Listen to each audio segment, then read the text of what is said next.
Hello everyone, and thank you for choosing to spend your evening here with me. If you enjoy these stories, I'd truly appreciate your subscription, like, and comments. It only takes a second for you, but it means the world to me and helps make each video even better. Now, get comfortable and let's begin. The emergence of the Dacians as a distinct people cannot be understood without first examining the complex tapestry of Thracian tribal confederations that dominated southeastern Europe during the early Iron Age. The Thracians, a collection of Indo-European speaking tribes, had established themselves across a vast territory stretching from the Aegean Sea to the Carpathian Mountains by the 8th century BC. Within this broader Thracian world, the ancestors of the Dacians began to form their unique identity through a gradual process of cultural differentiation and territorial consolidation. The Thracian tribal union functioned as a loose network of related but autonomous groups, each of which maintained its own chieftains, warrior bands, and local customs while sharing fundamental linguistic, religious, and cultural elements. Greek sources from the 7th and 6th centuries BC described the Thracians as fierce warriors who practiced elaborate burial rituals and maintained advanced metalworking traditions. However, these same sources begin to distinguish between various Thracian subgroups, noting differences in their settlement patterns, military organization, and religious practices. Archaeological evidence suggests that the Proto-Dacian tribes began to assert their identity in the 6th century BC, particularly in the regions north of the Danube River. This differentiation process accelerated as these northern Thracian groups encountered different environmental challenges and opportunities compared to their southern kinsmen. The mountainous terrain of the Carpathians and the fertile plains of Transylvania created unique conditions that fostered the development of specialized agricultural technologies, defensive strategies, and trade networks. The influence of the Hallstatt culture, which dominated Central Europe from approximately 800 to 450 BC, played a decisive role in shaping early Dacian material culture. Hallstatt ironworking methods spread eastward through trade networks and population movements, reaching the Carpathian Basin in the 7th century BC. Dacian blacksmiths adapted these methods to their local needs, developing characteristic iron tools, weapons, and agricultural implements. The characteristic Dacian curved sword, known as the falx, evolved during this period based on earlier Hallstatt ironworking traditions, combined with local innovations in blade design and metallurgy.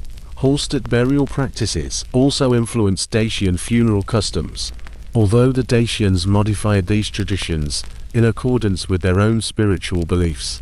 Excavations at sites such as Ferrigel and Balta Verde have revealed cremation burials, accompanied by iron weapons, bronze ornaments, and pottery that demonstrates clear Hallstatt influence, while maintaining distinctly local characteristics. The pottery, in particular, showcases a unique combination of Hallstatt decorative motifs with indigenous Thracian geometric patterns, creating a hybrid style that became increasingly standardized across Dacian territories. The transition from Hallstatt to Lon cultural influence, beginning around 450 BC, marked another significant stage in Dacian cultural development. Lod's artistic styles, characterized by flowing curvilinear designs and complex metalwork, reached Dacian lands through Celtic migrations and trade contacts. However, the Dacians selectively adopted Lod elements while preserving their own artistic traditions, resulting in a distinctive synthesis that archaeologists trace through jewelry, weapons, and decorative objects found at numerous excavation sites. Dacian fortifications acquired their characteristic features precisely during this period of cultural synthesis. The earliest Dacian settlements were typically located on elevated positions, taking advantage of natural defensive features such as hilltops, river bends, and steep slopes.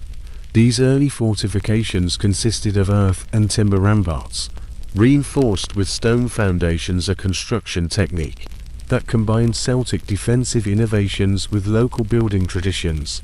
The famous Murus Dacius, or Dacian Wall, evolved from these early defensive structures, incorporating complex dry stone masonry techniques that created virtually impregnable fortifications. Settlement types in Dacian territories reveal a hierarchical organization, where major fortified centers controlled surrounding agricultural communities and resource extraction sites. Large settlements, such as Sarmizegetusa in the Toponymy Mountains, served as political and religious centers, while smaller mountain fortresses controlled strategic passes, river crossings, and mining areas. The distribution of these settlements indicates a deep understanding of territorial control and resource management that went far beyond simple tribal organization. The geographical distribution of Dacian tribes encompassed a vast area, centered on the Carpathian Basin, but extended far beyond these natural boundaries. Dacian territory included most of modern-day Romania, with Transylvania serving as the political and cultural center. However, Dacian influence extended northward into parts of modern-day Ukraine, westward into Hungary, southward across the Danube into Bulgaria, and eastward into Moldova.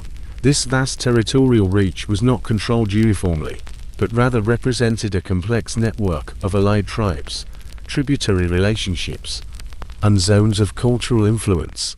The Carpathians themselves played a crucial role in Dacian territorial organization. These mountains provided natural defensive barriers, while also containing rich deposits of gold, silver, iron, and salt, which formed the foundation of Dacian wealth and power.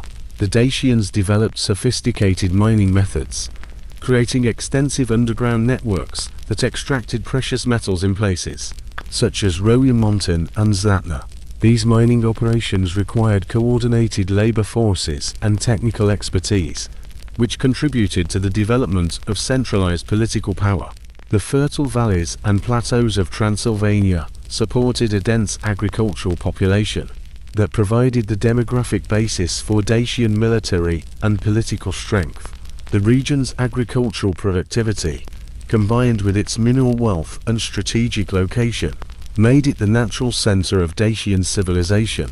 Archaeological research has identified hundreds of Dacian settlements throughout Transylvania, ranging from small farming villages to major fortified centers, indicating a developed settlement hierarchy and administrative system. The Dacian presence in the Moldovan region reflected both territorial expansion and cultural influence. Archaeological evidence suggests that Dacian tribes established settlements along the Prut and Dniester rivers, creating a network of communities that controlled important trade routes, connecting the Carpathian region with the Pontic steppes and Greek colonies on the Black Sea coast. These Eastern Dacian settlements maintained close cultural ties with the Transylvanian center, while adapting to the different environmental and political conditions of the East European plain. Religious practices of the early Dacians were centered on the worship of Zalmoxis, a deity, whose cult represented a unique synthesis of Thracian spiritual traditions with local innovations and possible external influences. According to Greek sources, particularly Herodotus, Zalmoxis was both a god and a legendary figure who taught the Dacians about the immortality of the soul and proper religious conduct. The cult of Zalmoxis emphasized the continuity of existence after death, a belief that deeply influenced Dacian attitudes toward war, sacrifice, and social organization. The worship of Zalmoxis incorporated elements of sky god veneration, common among Indo-European peoples, but the Dacians developed unique ritual practices that set their religion apart from other Thracian traditions. Sacred groves played a central role in Dacian religious practice. Certain forest tracts were considered holy places where important ceremonies and sacrifices were conducted. These sacred spaces were carefully maintained and guarded, often located near major settlements or fortifications where they could perform both religious and political functions. The development of distinctive Dacian spiritual beliefs included the integration of local and Thracian traditions with more complex theological concepts, possibly borrowed from contacts with Greek philosophical ideas. Some scholars suggest that the emphasis on the immortality of the soul and the worship of Zalmoxis reflects the influence of Orphic or Pythagorean teachings. Although the Dacians adapted these concepts to their own cultural environment, the result was a religious system that provided both spiritual comfort and social cohesion, strengthening tribal identity and political power through divine sanction. Dacian religious practices also included complex funeral rituals reflecting their ideas about death and the afterlife. Archaeological evidence from burial sites indicates that the Dacians practiced both cremation and inhumation, with the choice of burial method possibly reflecting social status, regional traditions, or temporal changes in religious practice. Grave goods found in Dacian burial sites include weapons, jewelry, pottery, and food offerings, testifying to the belief that the deceased continues to exist and has needs in the afterlife. The priestly class in Dacian society possessed significant political as well as religious power, acting as advisors to tribal chiefs and guardians of sacred traditions. These religious leaders maintained oral traditions that preserved historical memory, genealogy, and sacred knowledge essential to Dacian cultural identity. The integration of religious and political power created a system of governance that combined practical administration with spiritual legitimacy, ensuring stability and continuity across various Dacian tribal territories. The transformation from loosely connected tribal groups to centralized political entities marked a fundamental shift in Dacian society during the period from the 5th to the 3rd centuries BC. This consolidation process began with ambitious local chieftains who realized that territorial fragmentation left individual tribes vulnerable to external threats and internal conflicts. The mountainous relief of the Carpathians, while providing natural defensive advantages, also created isolated settlement enclaves that traditionally functioned independently. Breaking down these barriers required both military prowess and diplomatic talent, as successful leaders needed to convince autonomous tribal leaders to relinquish part of their power for the sake of collective security and prosperity. Earlier centralized Dacian political entities emerged in the mineral-rich regions of Transylvania, where control over gold and silver mining provided the economic foundation necessary to maintain larger military forces and administrative structures. Archaeological evidence from sites such as Pietra Cravi and CPLNA testifies to the construction of more complex fortifications during this period. These included multi-layered defensive systems that could protect not just individual settlements, but entire valley networks. These fortified complexes served as power projection centers, from which ambitious chieftains could extend their influence over neighboring territories. Through a combination of military pressure, economic incentives, and marriage alliances, the consolidation process typically followed a pattern where successful leaders first secured control over their immediate geographical region, and then gradually expanded their power through the conquest or negotiated submission of adjacent territories. The Apuseni Mountains became the focal point of this consolidation due to their strategic location, mineral wealth, and defensible terrain. Chieftains who controlled key mountain passes could regulate trade flows, collect tolls, and project military power across multiple valleys simultaneously.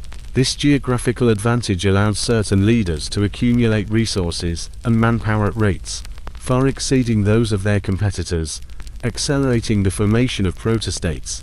Marriage alliances played a crucial role in territorial consolidation, as chieftains sought to bind former enemies into extended kingship networks that reduced the likelihood of future conflicts. These alliances often involved complex negotiations regarding territorial boundaries, resource-sharing agreements, and military obligations during times of external threat. The integration of formerly independent tribes required a careful balance between preserving local customs and creating unified administrative systems. Successful leaders demonstrated remarkable political acumen in preserving tribal identities, while simultaneously forming an overarching loyalty to the emerging kingdom structure. The development of Dacian military organization during this period reflected both practical needs and cultural values that emphasized the prowess of the individual warrior. Within coordinated group tactics, Dacian warriors traditionally fought as individual champions, seeking personal glory through acts of courage and skill in battle. However, the increasing scale of territorial conflicts required more disciplined formations and coordinated strategies that could effectively counter organized enemy forces. This transition from heroic individual combat to systematic military organization represented a significant cultural adaptation that preserved warrior traditions, while increasing collective effectiveness.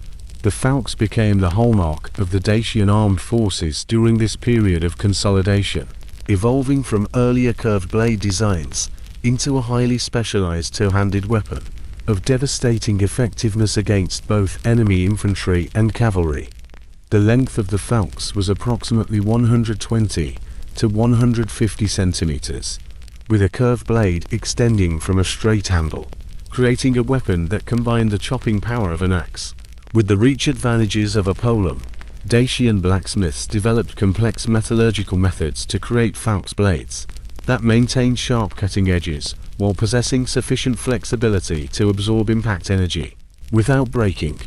The tactical deployment of warriors armed with falxes required long training and coordination, as the weapon's effectiveness depended on precise timing and formation discipline. Dacian military leaders developed specific battle orders that maximized the advantages of the falx, while minimizing its vulnerabilities. The weapon proved particularly effective against heavily armored opponents, as its curved blade could hook shields and deliver devastating blows to unprotected limbs or necks. However, falx warriors remained vulnerable during the recovery phase of the weapon after each strike, requiring the support of troops with shields and shorter weapons to protect them during combat. Dacian defensive strategies included a deep understanding of terrain advantages and the principles of siege warfare, reflecting both indigenous military traditions and innovations learned through contact with Mediterranean civilizations. The construction of fortresses on hilltops followed established patterns, but Dacian engineers developed unique architectural solutions that maximized defensive effectiveness while minimizing construction costs and labor resources. The famous Murus Daciacus represented the culmination of these defensive innovations, creating wall systems that could withstand prolonged sieges while requiring relatively modest maintenance. The construction technique of the Murus Daciacus involved creating a framework of horizontal wooden beams fastened by vertical posts, with the gaps subsequently filled with carefully fitted stone blocks. This construction method created walls that possessed both flexibility and strength. They were capable of absorbing the impacts of siege engines without collapsing, representing a formidable obstacle to a direct assault. The wooden framework distributed loads across the entire wall structure, preventing local destruction that could create breakthrough points for attacking forces. Dacian engineers also built drainage systems into the wall design, which prevented water damage and frost heaving that could weaken stone foundations.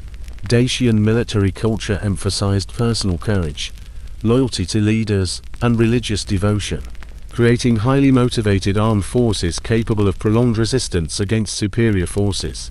The integration of Zalmoxis worship into military culture provided spiritual justification for aggressive war, while simultaneously reducing the fear of death among warriors who believed in the immortality of the soul. This religious dimension of Dacian military culture created psychological advantages that often surprised foreign opponents, who underestimated the determination and resilience of the Dacians in battle. The founding of major Dacian settlements during this period reflected both defensive necessity and economic opportunities that shaped the structure of the nascent kingdom.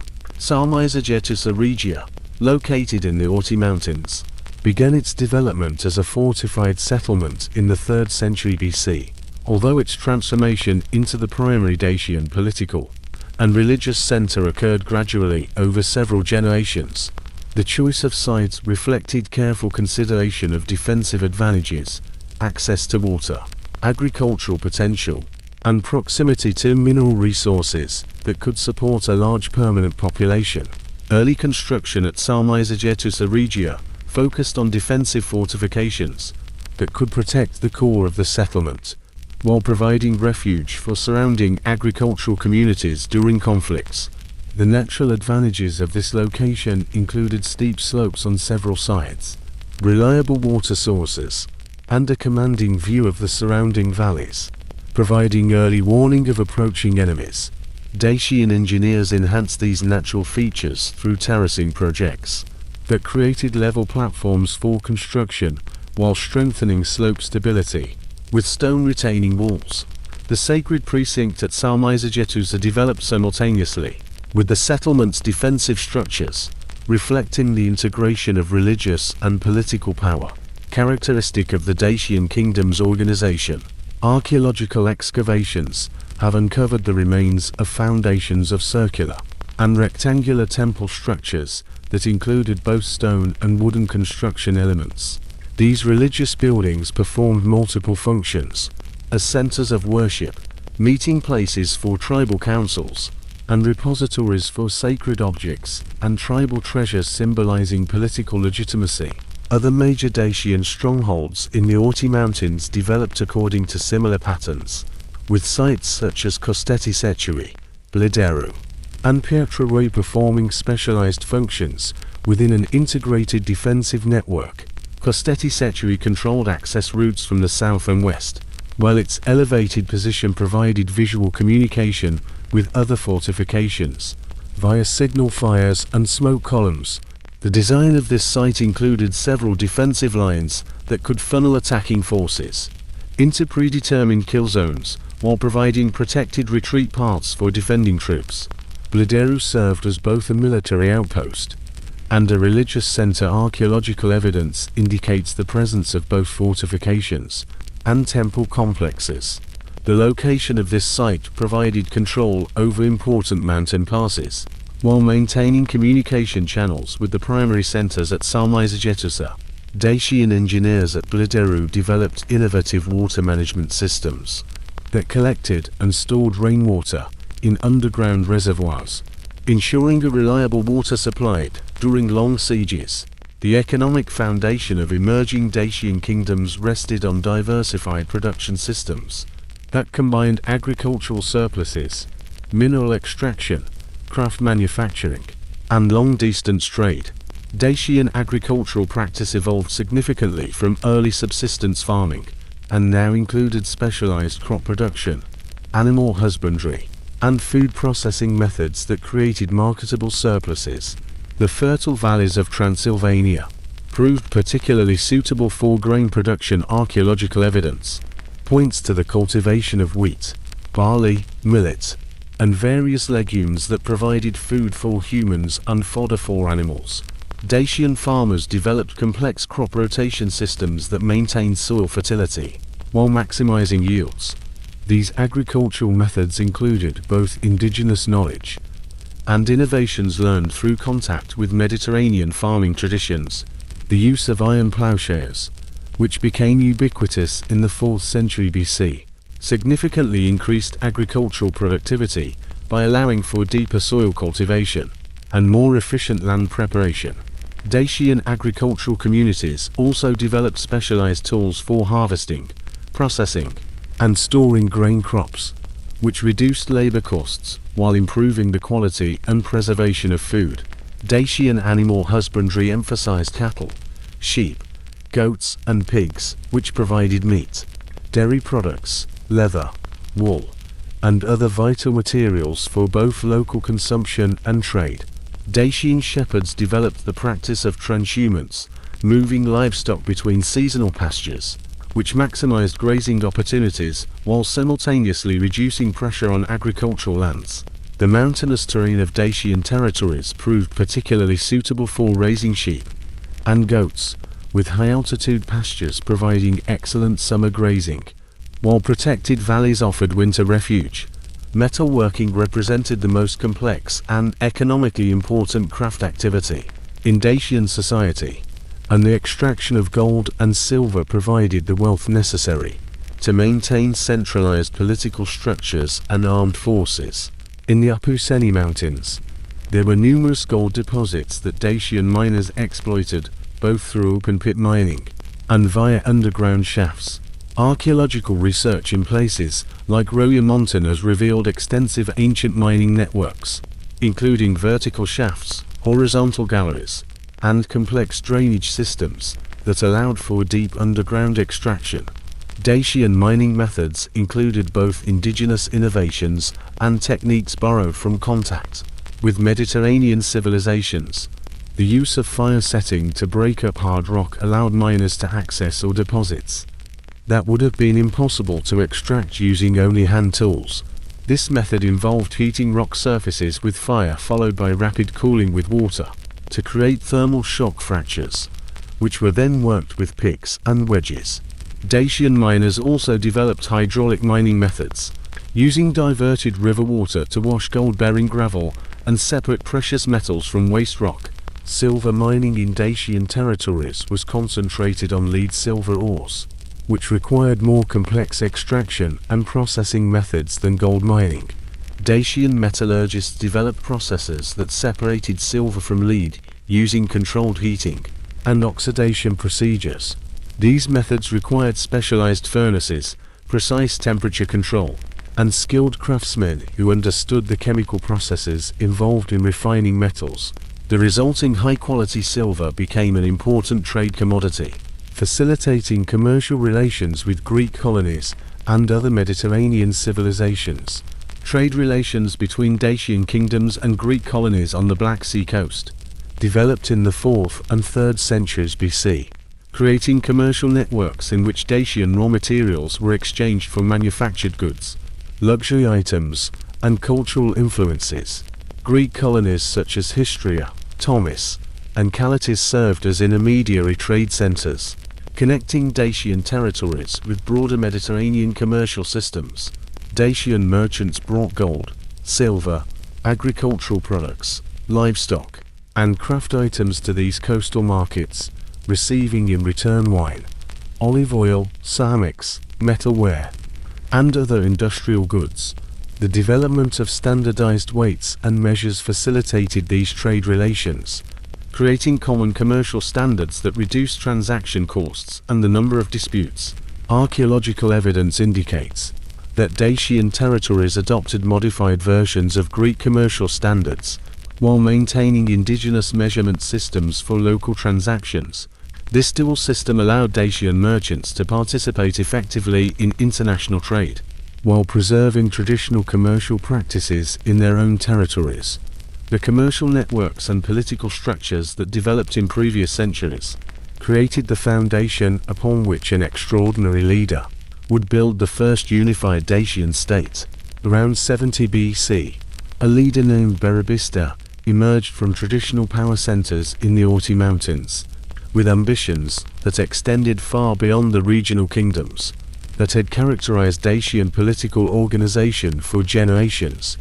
Unlike his predecessors, who were primarily focused on consolidating control within the Carpathian Basin, Burebista envisioned a Dacian confederation that would dominate southeastern Europe, from the Black Sea to the Pannonian Plain. Burebista's rise to power occurred during a period of increasing external pressure that threatened traditional Dacian independence. Celtic migrations from the west brought new military technologies and political structures that challenged established territorial boundaries, while Roman expansion in the Balkans created an unprecedented threat to Dacian trade relations and political autonomy. Greek colonies along the Black Sea coast found themselves under growing pressure from both Roman and Pontic forces, which disrupted the trade networks that had become essential for Dacian economic prosperity.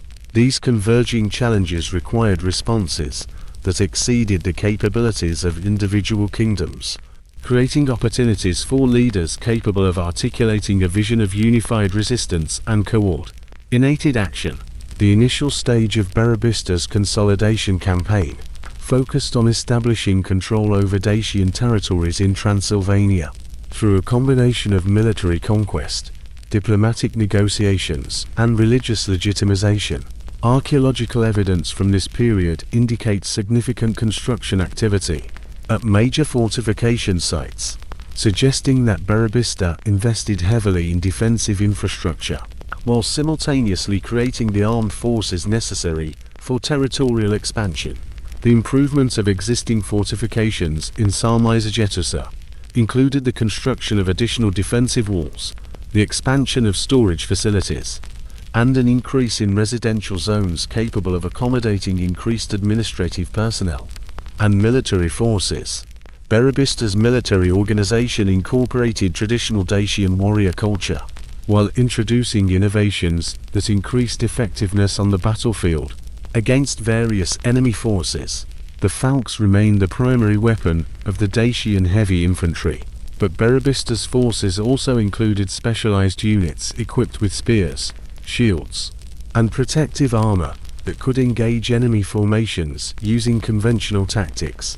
This military diversification allowed Dacian armies to adapt combat methods to specific battlefield conditions and enemy capabilities, rather than relying exclusively on traditional fighting techniques that might prove ineffective against well-organized opponents. The recruitment system supporting Burebista's military expansion drew upon the entire Dacian population through obligations that combined traditional warrior service with more systematic military organization. Young men from agricultural communities underwent training in weapons handling, formation fighting, and siege warfare techniques, which transformed them from part-time tribal warriors into professional soldiers, capable of conducting long campaigns. This professionalization of the army required significant economic resources to support training programs, equipment production, and campaign logistics, allowing armies to remain in the field for extended periods. The unification of Dacian tribes by Burebista proceeded systematically across the entire Carpathian region, with each successful integration providing additional resources and manpower for subsequent expansion operations. The process usually began with diplomatic overtures emphasizing shared cultural identity, common religious beliefs, and mutual benefits from political cooperation. Tribal leaders who recognized Burebista's authority retained significant autonomy in local affairs, while contributing military contingents and tribute payments to the Central Confederation. Those who resisted faced coordinated military campaigns that combined direct assault with economic pressure designed to isolate opposition forces and encourage supporters to defect to the other side. The integration of former enemies into Burebista's confederation required complex administrative systems capable of managing diverse populations while maintaining combat readiness for further expansion. Dacian administrative practice during this period incorporated elements of traditional tribal governance with innovations that allowed for centralized coordination over vast territories. Local chieftains retained power over the day-to-day affairs of their communities, but major decisions regarding military campaigns, resource allocation, and external relations required the approval of Burebista's central administration in Sarmizegetusa. Religious unification played a crucial role in Burebista's consolidation strategy. The shared spiritual beliefs provided a cultural foundation for political cooperation among formerly independent tribes. The high priest Dacian became Burebista's primary associate in implementing religious reforms that strengthened Dacian cultural identity, while simultaneously legitimizing centralized political authority. Dacian possessed extensive knowledge of traditional Dacian religious practices, but he also understood how spiritual beliefs could be adapted to serve political goals, without compromising their essential sacred nature. The religious purification campaign, led by Dacian, involved the standardization of ritual practices across all territories under Burebista's control, creating unified ceremonial traditions that reinforce political unity through a shared spiritual experience. Sacred groves throughout the Dacian territories received enhanced protection and care, while new religious sites were established at strategic points that fulfilled both spiritual and administrative functions. These religious centers became venues for periodic gatherings, bringing together representatives of various tribal groups, creating opportunities for political communication and cultural exchange that strengthen the bonds of the Confederation. Dacian introduced a comprehensive ban on wine consumption, reflecting both the goals of religious purification and practical political considerations. The ban on wine served several purposes within Burebista's unification strategy. It eliminated a source of social disruption that had historically contributed to conflicts between tribal groups, and it also demonstrated the ability of the central authorities to regulate personal behavior. Throughout the Confederation, archaeological data from this period indicate a sharp reduction in artifacts related to wine in Dacian settlements, testifying to the widespread observance of the ban despite its potential unpopularity among certain segments of the population. The ban on wine also had economic consequences that strengthened Dacian independence from external trade relations, encouraging the development of alternative agricultural products. Dacian farmers, who had previously cultivated grapes for wine production, redirected their efforts toward grain crops, livestock, and other agricultural activities that supported military campaigns and population growth. This agricultural reorientation reduced Dacian dependence on imported wine, creating surplus production capable of supporting larger military forces and administrative structures, strengthening cultural identity under Burebista.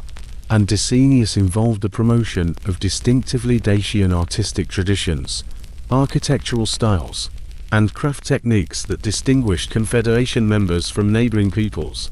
Dacian metalworkers developed increasingly complex decorative techniques, combining traditional geometric patterns with new artistic elements celebrating military victories and political achievements. These artistic developments created visual symbols of Dacian identity that reinforced political loyalty while demonstrating the cultural sophistication of the Confederation to external observers. The territorial expansion that followed the unification of the Dacians proceeded simultaneously along several axes. Burebista's forces launched coordinated campaigns against Celtic tribes to the west, Thracian groups to the south, and Greek settlements along the Black Sea coast. The conquest of neighboring Celtic territories required military strategies different from those used against Dacian tribes, as Celtic warriors employed different weapons, tactics, and fortification techniques that demanded adaptive responses from Burebista's forces. Celtic settlements were typically characterized by extensive earthwork defenses, surrounded by timber palisades, which could withstand direct assault but remained vulnerable to siege warfare techniques. Dacian military engineers developed specialized siege equipment, designed to overcome Celtic fortifications, while minimizing losses among the attacking forces.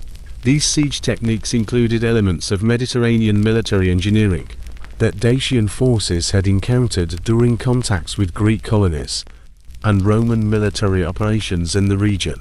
The construction of siege towers, battering rams, and catapults required skilled craftsmen and significant material resources. However, these investments allowed Dacian forces to capture fortified positions that would have been impregnable using traditional assault methods. The integration of conquered Celtic territories into Burebista's confederation followed patterns established during the Dacian unification process. Local leaders who submitted peacefully retained power over their communities, while those who resisted were replaced by Dacian administrators. The Celtic population possessed valuable skills in metalworking, agriculture, and trade, which enhanced the economic capabilities of the Confederation, while Celtic warriors, who recognized Dacian authority, provided additional military manpower. For subsequent expansionist campaigns, Thracian campaigns presented different challenges, as these peoples had cultural and linguistic ties to the Dacians, which complicated military and political relations. Some Thracian tribes viewed Dacian expansion as liberation from foreign oppression, while others regarded it as conquest by distant relatives, who had abandoned their traditional way of life. Burebista's forces had to distinguish between Thracian groups that could be integrated through negotiation and those that required military subjugation, a process that demanded sophisticated intelligence gathering and diplomatic skills. The conquest of Thracian territories provided Burebista's confederation with access to important trade routes connecting the Danube River with the Aegean Sea, which significantly expanded Dacian commercial opportunities, reducing dependence on coastal trade in the Black Sea. Thracian agricultural technologies, especially in livestock farming, offered valuable knowledge that could be adapted to Dacian ecological conditions. Despite the religious ban on wine consumption, the integration of the Thracian population also provided linguistic and cultural intermediaries, who could facilitate diplomatic relations with other Thracian groups and Greek cities. Greek cities along the western Black Sea coast represented the most challenging targets for Dacian expansion, as these settlements possessed advanced defensive systems, professional armed forces, and potential support from external forces, including Rome and various Hellenistic kingdoms. Greek colonies created extensive trade networks that provided them with resources and military assistance far exceeding what individual cities could generate independently. An attack on these cities required careful preparation and strategic coordination, capable of preventing them from receiving external reinforcements during siege operations. Burebista's campaigns against Greek cities included combined land and sea operations that isolated target settlements, preventing escape or supply by sea. Dacian forces built temporary sea vessels using local timber, and captured Greek ships to create improvised fleets capable of blocking harbors and intercepting supply convoys. These naval operations required Dacian warriors to master unfamiliar combat techniques and navigational skills, demonstrating the adaptability of the Confederation and the capacity to learn under Burebista's leadership. The capture of Greek cities provided Dacian forces with access to advanced military technologies, including siege engines, naval equipment, and metallurgical methods that enhanced their capabilities for subsequent campaigns. Greek craftsmen and engineers who survived the conquest often entered Dacian service, contributing their specialized knowledge to the military and economic development of the Confederation. The integration of Greek technical expertise with traditional Dacian skills created hybrid technologies that proved superior to either tradition alone. Diplomatic relations between Burebista's Confederation and Rome developed during a period of acute civil conflict within the Roman Republic, creating both opportunities and dangers for Dacian foreign policy. Roman expansion into the Balkans brought Roman forces into direct contact with Dacian territories, creating the potential for both cooperation and conflict, depending on the specific circumstances and individuals involved. The Roman civil wars provided Burebista with opportunities to influence Roman politics through the selective support of various factions. However, this intervention also carried the risk of provoking a Roman retaliatory strike, regardless of which faction eventually emerged victorious. Burebista's involvement in Roman infighting reflected a deep understanding of Roman political dynamics and a strategic calculation of potential benefits and risks. The Dacian king realized that Rome's internal conflicts created a temporary weakness that could be used to advance Dacian interests, but he also understood that Roman military potential remained formidable, even during periods of political instability. Therefore, the Dacian diplomatic strategy emphasized measured participation that could influence Roman behavior without provoking crushing retribution. Relations between Burebista and Pompey the Great developed through intermediaries, who recognized shared interests in opposing the growing power of Julius Caesar.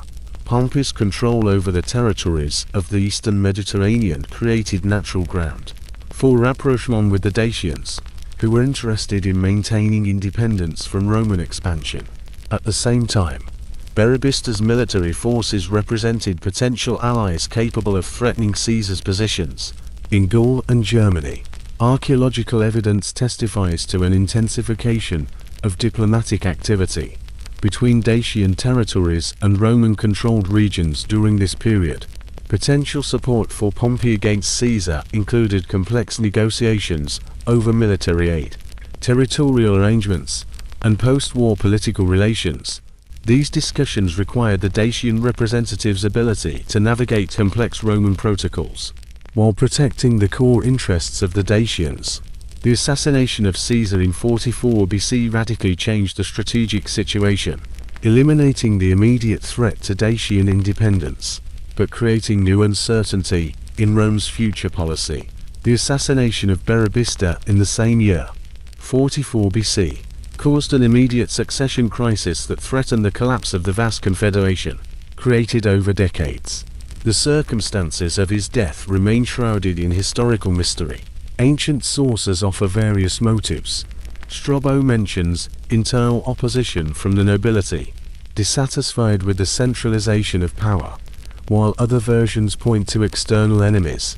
Be that as it may, his death occurred at a critical moment when the confederation needed a strong leader. To maintain unity, Licinius emerged from this political chaos as a logical and necessary successor, though his path to power differed significantly. Unlike Burebista, who achieved dominance through conquest, Licinius possessed religious authority, which became an alternative source of legitimacy. His role as the high priest of the Zalmoxis cult made him Burebista's closest advisor.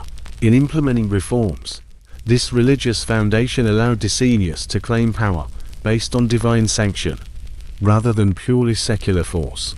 The period of his reign, beginning around 44 BC, marked a fundamental shift toward a system that integrated religious, legal, and administrative power. Licinius realized that unity required institutional structures, capable of outlasting individual leaders. His approach was based on the development of formal law codes, standardized religious practices, and administrative procedures. Licinius faced challenges from tribal chieftains who had submitted to Burebista's military might, but questioned the authority of a priest-king. Several peripheral territories attempted to reassert independence, calculating that religious authority alone would not compel warriors to obey. These challenges required Licinius to prove that his model of governance could maintain territorial integrity and military effectiveness. Religious legitimacy allowed him to carry out reforms that would have been impossible under purely secular power. A deep understanding of Zalmoxian theology gave him arguments for obedience based on divine will, rather than human coercion. Those Dacians who might have resisted secular administrative demands accepted them as religious obligations necessary for spiritual purification. The codification of laws under Licinius became the first systematic attempt to create unified legal standards across the entire territory of the Confederation. Previously, legal practice varied greatly. Each tribe maintained its own customs, which led to conflicts. Licinius approached codification through a careful synthesis of existing tribal laws, rather than through the imposition of entirely new frameworks. His scholars conducted research into customary law, identifying common principles. Where customs conflicted, Licinius established standards based on the teachings of Zalmoxis regarding justice and social responsibility. The resulting body of law resolved fundamental issues of property rights, inheritance, criminal justice, and commercial relations. The law of property established clear procedures for land ownership and resource extraction rights, which reduced the number of conflicts between communities. Inheritance laws created standards for the transfer of property and power, reducing succession disputes. Criminal justice emphasized restitution and community service rather than purely punitive measures, reflecting a belief in spiritual redemption. Serious crimes could lead to exile or death, but most offenses required compensation for the victims. Commercial law established standards for weights, measures, and currency systems, which facilitated long-distance trade and protected merchants from fraud. These measures encouraged economic development and provided tax revenues for the needs of the administration and the army. The strengthening of the Zalmoxis cult under Licinius involved the development of theology and institutional expansion, turning traditional beliefs into a system capable of supporting complex organizations. Licinius developed the communal aspects of the religion, strengthening social ties and loyalty to the Confederation. Institutional expansion included the creation of a formal hierarchy of the priesthood.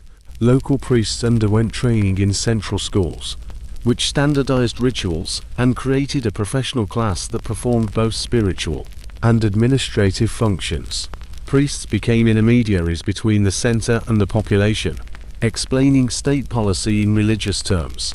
The development of sacred sites included both the modernization of existing sites and the creation of new ceremonial centers.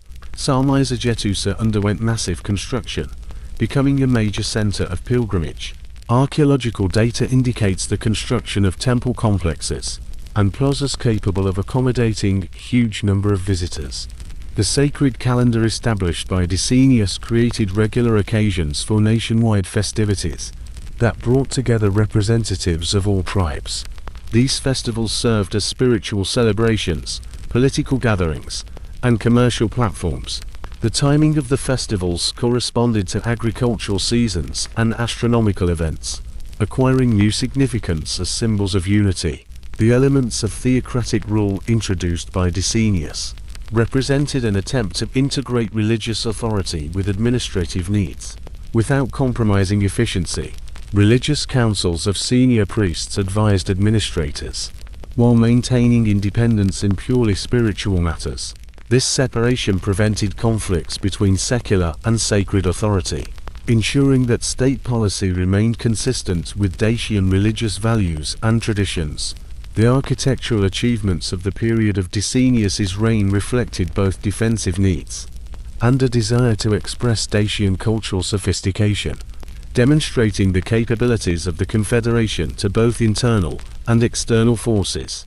Construction projects during this period were characterized by monumental scale and technical innovations that showcased Dacian engineering capabilities, while performing practical functions related to defense, administration, and religious rituals. These construction programs required a coordinated workforce, special technical skills, and significant material resources, which testified to the organizational capabilities and economic power of the Confederation.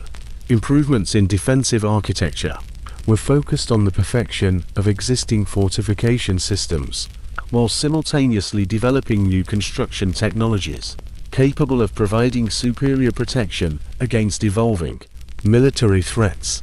The Murus Dacianus construction method reached its highest development during the period of Dacian.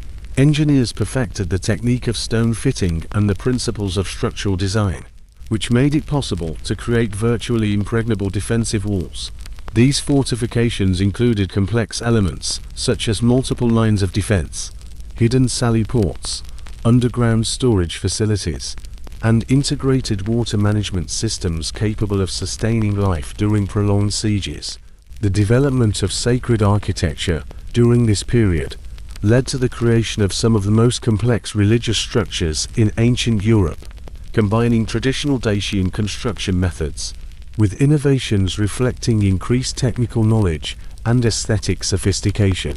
The construction of temples in Sarmizegetusa Regia and other major religious centers included precise astronomical calibration, which linked religious ceremonies with celestial events, demonstrating Dacian astronomical knowledge. These religious buildings were distinguished by complex stonework, wooden frame systems, and decorative elements that created impressive architectural compositions, suitable for the most important religious and political ceremonies. Engineering achievements under Dacian included complex water management systems that provided reliable water supplies for major settlements, and supported the development of agriculture in previously arid areas. Dacian engineers developed methods for the construction of underground aqueducts, storage systems, and water distribution systems that could deliver water over significant distances and overcome elevation changes. These hydraulic engineering projects required precise geodetic surveying, advanced construction methods, and constant maintenance, which demonstrated the capabilities of the Confederation for large-scale infrastructure development. Road construction during the period of Dacian led to the improvement of communication and transportation networks that connected the main centers of the Confederation, providing military advantages for the rapid movement of troops and strategic coordination. Dacian road builders adapted Roman engineering methods to local terrain, creating transport systems that could function effectively in mountain conditions, with minimal maintenance. These roads contributed to both military operations and commercial activities, strengthening the unity and economic development of the Confederation. The fragmentation that began after the death of Dacianus, around 27 BC, was the result of structural weaknesses within the Confederation system that had previously been masked by his exceptional leadership abilities and religious authority. Unlike Burebista, whose military charisma provided clear expectations regarding succession, Dacianus's theocratic model of leadership created ambiguous inheritance procedures, which allowed multiple claimants to assert their legitimate rights to power. The integration of religious and political power that strengthened Dacianus's rule became a source of instability when no single successor possessed comparable authority. In both spheres, regional leaders who had accepted centralized power thanks to Dacianus's religious legitimacy began to restore traditional tribal autonomy when faced with succession uncertainty and competing claims to power. The territorial scale of the Confederation outgrew the capacity of any single leader to maintain direct personal control, which created opportunities for ambitious regional commanders to establish independent bases of power. These centrifugal forces were contained by Dacianus's religious authority and administrative innovations, but his death broke the personal ties that had held the diverse population together. Under a unified leadership, the emergence of many Dacian kingdoms after the collapse of the Confederation created a complex political landscape that defined the politics of southeastern Europe. For the following century, the territories of the former Confederation were divided along geographical and tribal lines. Leaders established independent kingdoms that maintained Dacian cultural identity, while pursuing separate political and military objectives.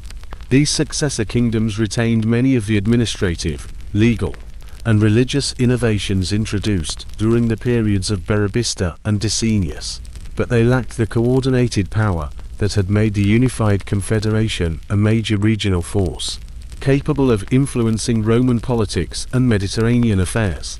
The political fragmentation that followed the death of Dacianus created a fundamentally different strategic environment that defined Roman-Dacian relations. For the next century, Augustus, emerging victorious from the civil wars that had torn apart the Roman Republic, inherited a complex situation on the Danube frontier, where several Dacian kingdoms now controlled territories once united under the rule of Burebista's confederation. The new emperor faced the task of establishing stable relations with these fragmented Dacian political entities while securing Roman interests in a region that was becoming increasingly important for imperial security and economic prosperity.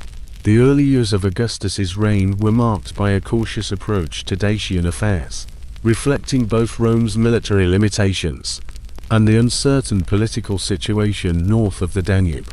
Roman troops were still consolidating control over recently conquered territories in Pannonia and Moesia, which created logistical constraints that hindered large-scale military operations against the Dacian kingdoms. Simultaneously, the fragmented nature of Dacian political authority made it difficult for Roman diplomats to find reliable negotiating partners who could speak on behalf of significant territorial regions or guarantee compliance with treaty obligations by multiple tribal groups. Rome's initial diplomatic efforts focused on establishing tributary relations with individual Dacian kingdoms through a combination of military pressure, economic incentives, and political recognition, which would allow for the creation of buffer zones along the Danube frontier. Roman governors in Moesia and Pannonia conducted regular diplomatic missions to Dacian courts, offering Roman protection against rival kingdoms in exchange for tribute payments, military assistance, and recognition of Roman oversight over certain territorial disputes. These early agreements usually involved limited commitments on both sides, as neither the Romans nor the Dacians possessed sufficient knowledge of each other's capabilities. and intentions to risk more comprehensive arrangements. The Dacian kingdoms that emerged from the collapse of the Confederation pursued various strategies regarding Roman expansion. Some leaders sought compromise, while others maintained aggressive independence, which periodically led to frontier conflicts. Kingdoms located closer to the borders of Roman territories generally adopted more cooperative approaches, realizing that proximity to Roman military bases made resistance potentially catastrophic. More distant kingdoms, especially those controlling the mountainous regions of Transylvania, maintained traditional independence, carefully monitoring Rome's actions and preparing defensive measures against possible future expansion. Frontier skirmishes during the Augustan period usually consisted of relatively small-scale raids and retaliatory strikes, reflecting both spontaneous aggression and systematic testing of the enemy's capabilities and reactions. Dacian war bands periodically crossed the Danube to raid Roman settlements in Moesia, in search of livestock, slaves, and portable wealth, while avoiding direct clashes with regular Roman military units.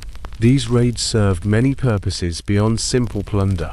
They provided information on Roman defensive arrangements, tested their reaction times and capabilities, and maintained warrior traditions among the Dacian population, accustomed to regular military activity during the Confederation period.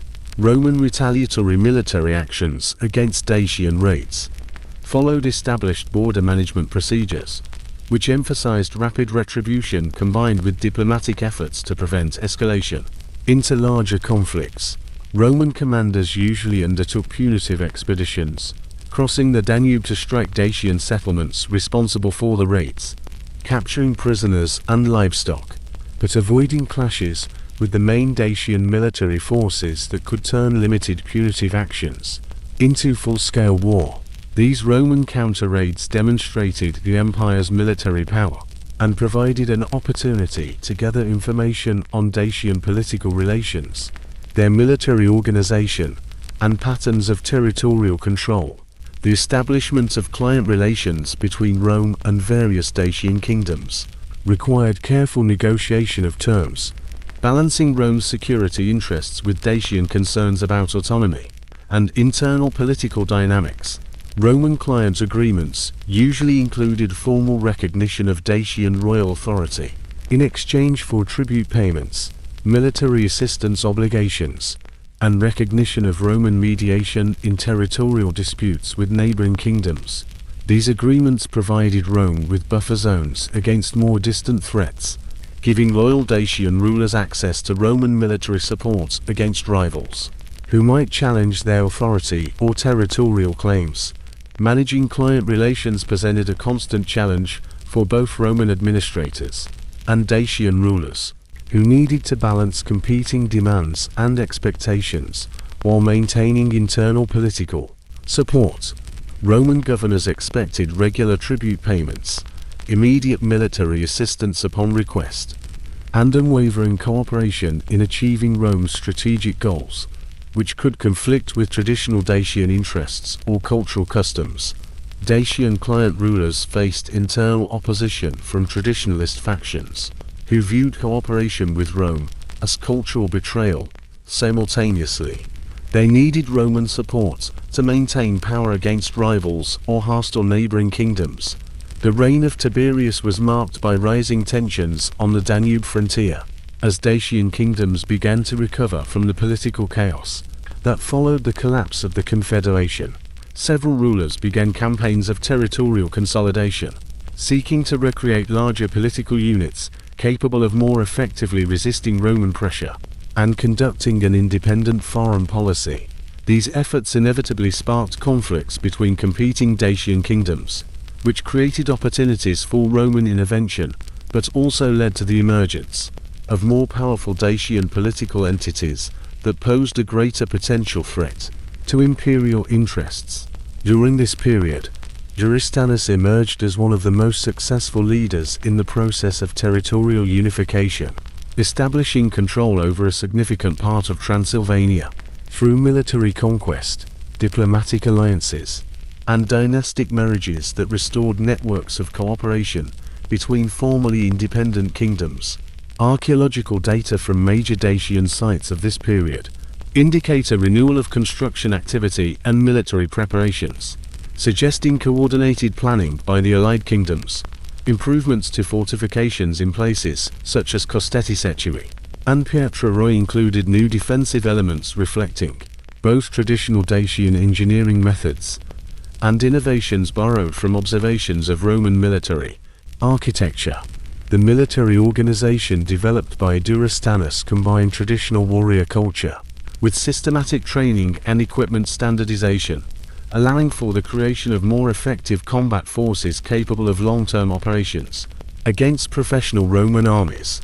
Dacian military reforms during this period emphasized improved armor protection, standardized weapon production, and coordinated tactical formations that could utilize traditional Dacian advantages in mountainous terrain while providing greater effectiveness in open battle conditions. The falx remained the hallmark of the Dacian heavy infantry, but military units now included specialized formations equipped with spears, shields, and protective gear, capable of resisting Roman legions using conventional tactics. Roman intelligence gathering regarding Dacian military developments relied heavily on information provided by client rulers, merchants, and diplomatic missions, who regularly reported on political changes, military preparations, and territorial disputes. These intelligence networks allowed Roman commanders to monitor potential threats and identify opportunities for diplomatic intervention, capable of preventing the formation of hostile coalitions. Roman intelligence operations also included direct reconnaissance missions across the Danube to observe Dacian fortifications, assess military potential, and establish contacts with potential allies or informants.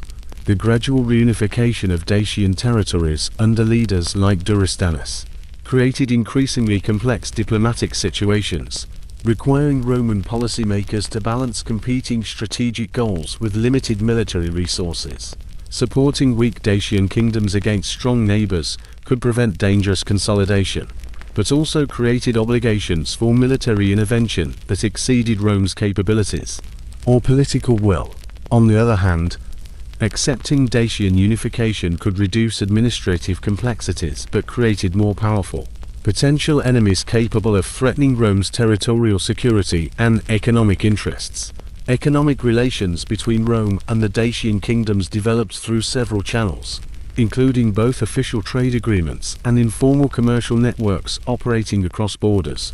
Despite political tensions, Dacian gold and silver continued to flow into Roman markets through various intermediaries, while Roman industrial goods, wine, and luxury items found demand among the Dacian elites seeking to demonstrate their wealth and cultural sophistication.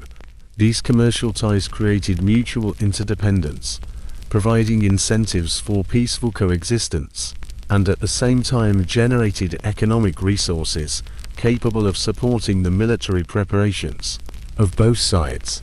Control over the crossings of the Danube became an increasingly contentious issue as both Roman and Dacian territories expanded their economic and military activity in the region.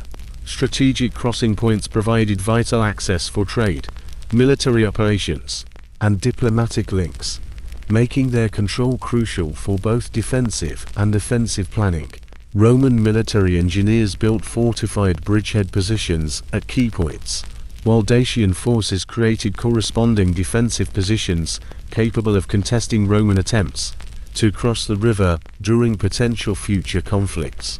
Tribute obligations remained a constant source of tension between Roman administrators and Dacian client rulers, who faced internal resistance to payments that many Dacians perceived as humiliating submission to foreign power. The amounts and forms of payment required careful negotiation, balancing Rome's revenue needs with the Dacians' ability to pay and political acceptability. Rome's demands for tribute in gold and silver created particular difficulties for the Dacian kingdoms, which needed these metals for their own monetary systems and international trade. The reign of Claudius marked a significant shift in Roman policy toward the Dacians, imperial expansion priorities shifted increasingly towards strengthening control over territories closer to the Danube frontier. Claudius's conquest of Britain demonstrated Rome's capacity for large-scale military operations, but also consumed significant resources, limiting the possibilities for simultaneous expansion in southeastern Europe.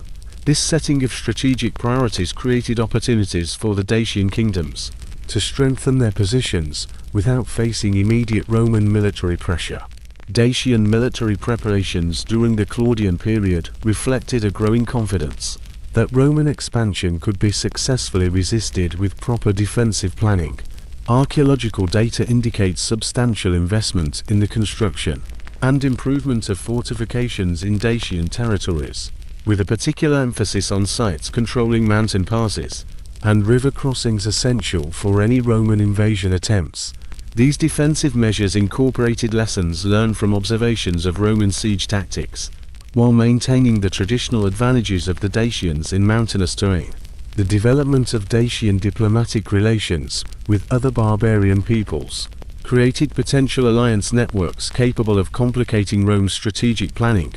Dacian rulers established contacts with Germanic tribes along the northern Danube, Sarmatian peoples on the eastern plains, and various Thracian groups that maintained independence. These diplomatic initiatives were aimed at creating networks of coordinated resistance. Rome's response included both direct military pressure and counter-diplomatic efforts designed to prevent the formation of hostile coalitions. Roman commanders conducted periodic military demonstrations along the Danube frontier, reminding potential enemies of the empire's power. Simultaneously, Roman diplomats worked to maintain client relations and sow division among potential opponents through the selective application of rewards, threats, and political recognition. The reign of Nero was marked by an increase in Dacian confidence and territorial expansion, bringing Dacian forces into more frequent contact with Roman frontier defenses. Dacian military operations during this period included both traditional raids and systematic campaigns to conquer territories, challenging Roman client relations. These Dacian military successes reflected both the improvement of their organization and Rome's distraction by other priorities. Domitian's accession to power in 81 AD marked the beginning of a more aggressive Roman approach to Dacian affairs, which eventually led to a direct military clash. The new emperor faced significant internal political pressure, making military success essential for maintaining the authority of power. At the same time, Dacian territorial expansion under increasingly effective leaders threatened Roman strategic interests. The stage was set for a direct military clash, for which both sides had been preparing during the previous decades of cautious diplomatic maneuvering. The strategic importance of Dacia to Rome's interests became increasingly evident, as the province's gold mines provided the necessary revenue for the imperial treasury. The geographical position of the region offered decisive advantages for controlling the entire Danube frontier. Roman military planners realized that the unification of Dacian territories under effective leadership posed an existential threat to Roman control over southeastern Europe. Dacian wealth allowed for the construction of complex fortifications and the maintenance of professional military forces, making the Dacian kingdoms formidable opponents, capable of inflicting significant losses on Roman armies and inspiring other barbarian peoples to challenge the empire's power. Prestige in Roman politics made a successful resolution of the Dacian question, necessary for any emperor seeking to maintain political support and the loyalty of the army. Previous emperors had avoided a direct clash with the unified forces of the Dacians, but this restraint was interpreted by some Roman observers as weakness. Domitian's political position required military victories that would demonstrate the empire's strength and provide opportunities for territorial expansion. Strategic calculations behind Domitian's aggressive policy soon encountered the most formidable opponent in the person of Decebalus, who emerged as the supreme leader of the Dacians in 87 AD through a combination of military prowess, political acumen, and religious authority that surpassed even the legendary achievements of Burebista.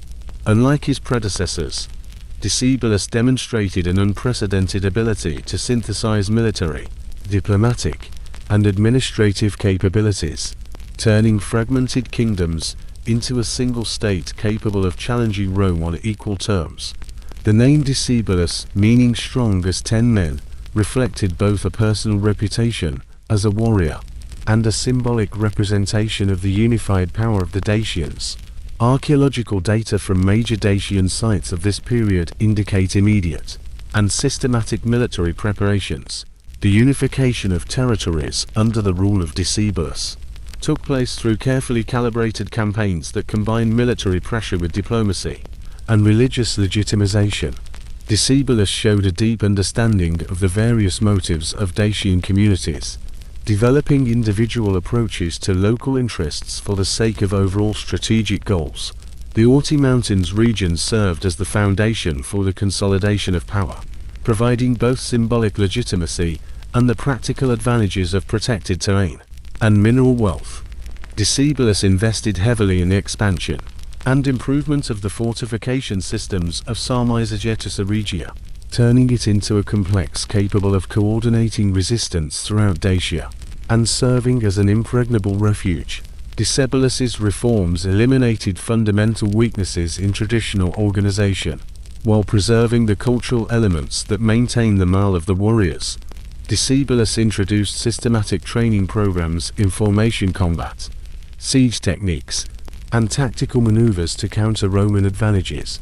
These reforms required significant investment in training centers, equipment production, and professional instructors. The falx was further developed. Blacksmiths perfected heat treatment techniques, producing blades of superior quality capable of piercing Roman armor, while maintaining structural integrity. The psychological impact of the falx on Roman soldiers became a significant factor, as Roman chronicles described the terror inspired by Dacian attacks. With this characteristic curved weapon, administrative reorganization under Decebalus allowed for the creation of systematic management structures capable of handling the complex logistical requirements of long-term military resistance, while maintaining the economic productivity of the civilian population and social stability. The administrative system incorporated elements of former Dacian political traditions, while introducing innovations that reflected Decebalus's understanding of Roman organizational methods and the specific tasks of coordinating resistance across various territorial regions and tribal groups. The territorial limits of Decebalus's kingdom at its peak encompassed virtually all the regions that had been part of Burebista's original confederation, with additional territories resulting from both military conquest and the formation of diplomatic alliances. Archaeological data indicates that Dacian influence stretched from the Tisza River in the west to the Dniester River in the east, and from the Carpathian Mountains in the north to the Danube River in the south. Such a territorial scale required developed communication networks, an administrative hierarchy, and a military organization capable of maintaining unity and coordination over distances that challenged the transport and communication capabilities of antiquity. The improvement of fortifications in all Dacian territories under Decebalus included both traditional Murus Dacius construction methods and innovations resulting from a thorough study of Roman siege warfare and defensive architecture. Modernized fortification systems were distinguished by the presence of several lines of defense, hidden positions for artillery equipment, underground storage facilities, and integrated water management systems capable of sustaining life during a long siege, while simultaneously serving as bases for offensive operations against Roman positions. These defensive improvements required a coordinated workforce, special engineering skills, and significant material resources, demonstrating the organizational capabilities and economic power of the kingdom. The development of the Dacians' capacity for siege warfare became one of Decebalus's most significant military innovations, as traditional Dacian military culture had emphasized maneuver warfare and defensive operations, rather than the systematic seizing of fortified positions. Dacian engineers developed catapults, battering rams, and siege towers that incorporated both indigenous engineering traditions and methods borrowed from observations of Roman military operations.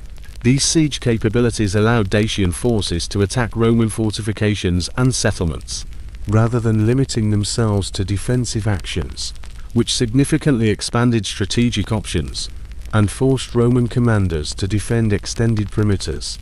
Instead of concentrating forces for an offensive, the intelligence networks created by Decebalus provided capabilities for the systematic collection of information, allowing Dacian military planners to track Roman military preparations, assess enemy capabilities, and identify strategic opportunities for offensive operations.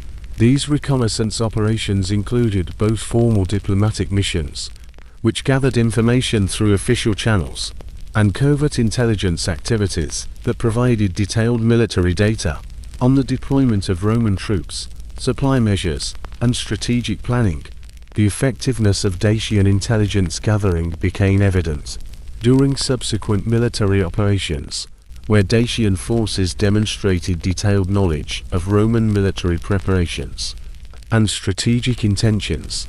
The diplomatic initiatives undertaken by Decebalus were aimed at creating anti-Roman coalitions, capable of providing military assistance, economic support, and strategic coordination, which would prevent the concentration of overwhelming Roman superiority against Dacian territories. These diplomatic efforts extended throughout southeastern Europe and beyond, establishing contacts with Germanic tribes, Sarmatian peoples, Thracian groups, and even distant powers such as the Parthian Empire, which shared interests in limiting Roman expansion.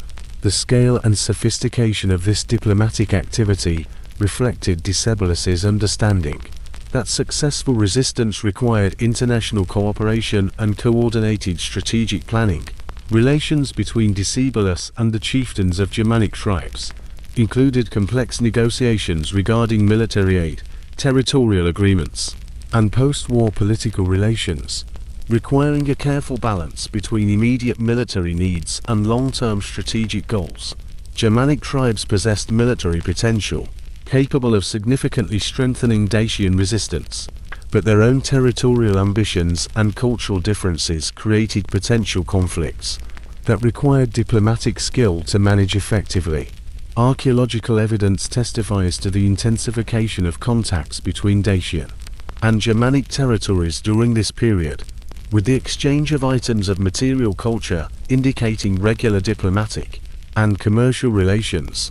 Sarmatian diplomatic ties provided Decebalus with potential access to cavalry forces and nomadic military methods that could complement traditional Dacian infantry capabilities, providing advantages in strategic mobility against Roman military operations. Sarmatian heavy cavalry, equipped with long pikes and protective armor, represented a military force that Roman troops had historically found difficult to counter effectively.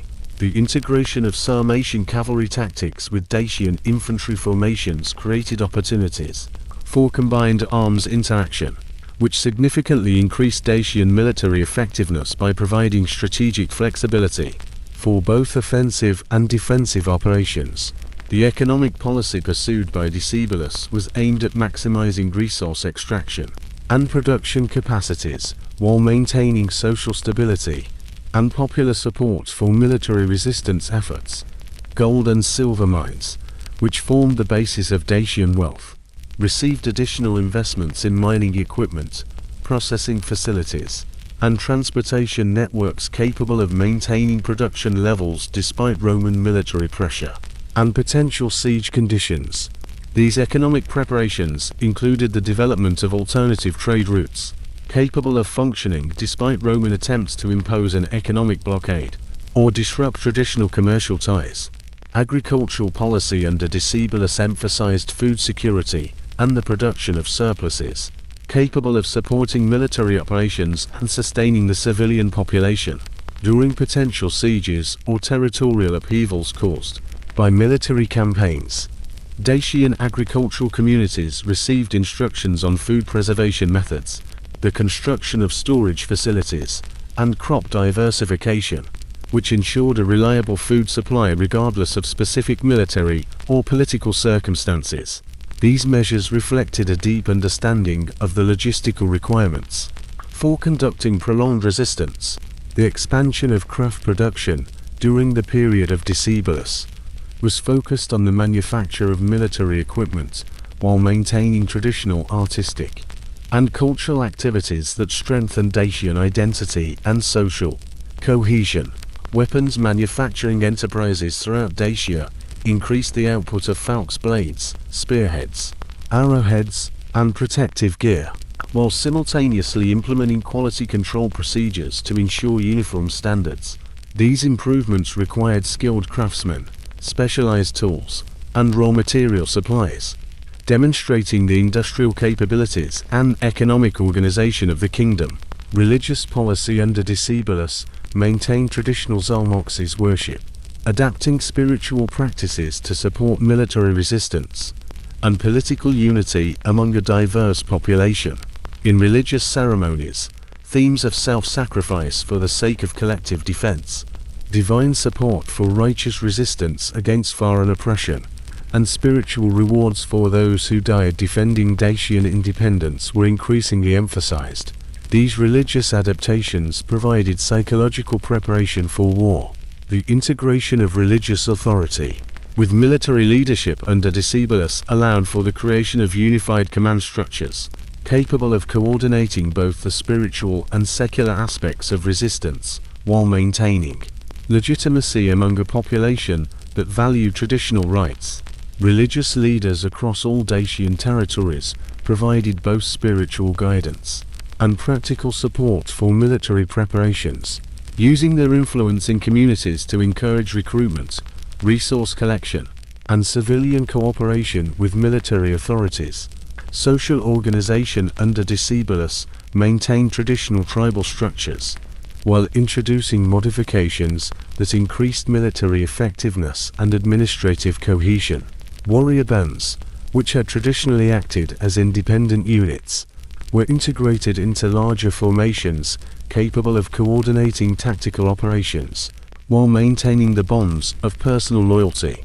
The development of specialized military roles in Dacian society led to the emergence of professional classes of engineers, scouts, diplomats, and logistics specialists. These roles required training programs and social recognition, which attracted talented individuals and created institutional knowledge capable of persisting.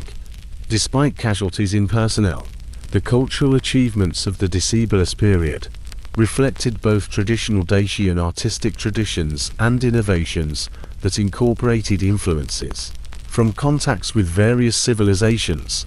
Metalworking techniques reached unprecedented levels, producing decorative objects, religious artifacts, and ceremonial weapons that demonstrated high technical skills and aesthetic flair.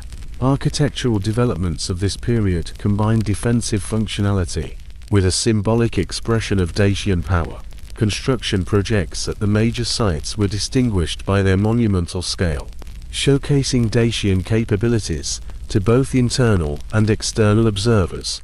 Military engineering projects undertaken by Decebalus included not only the construction of fortifications, but also the development of a transport network, the creation of communication systems, and logistical infrastructure. Road construction connected the main fortresses, providing the ability to quickly transfer troops and supply convoys. Networks of signal towers allowed for the rapid transmission of information in mountainous terrain. The construction of supply warehouses allowed for the creation of strategic reserves of weapons, food, and equipment.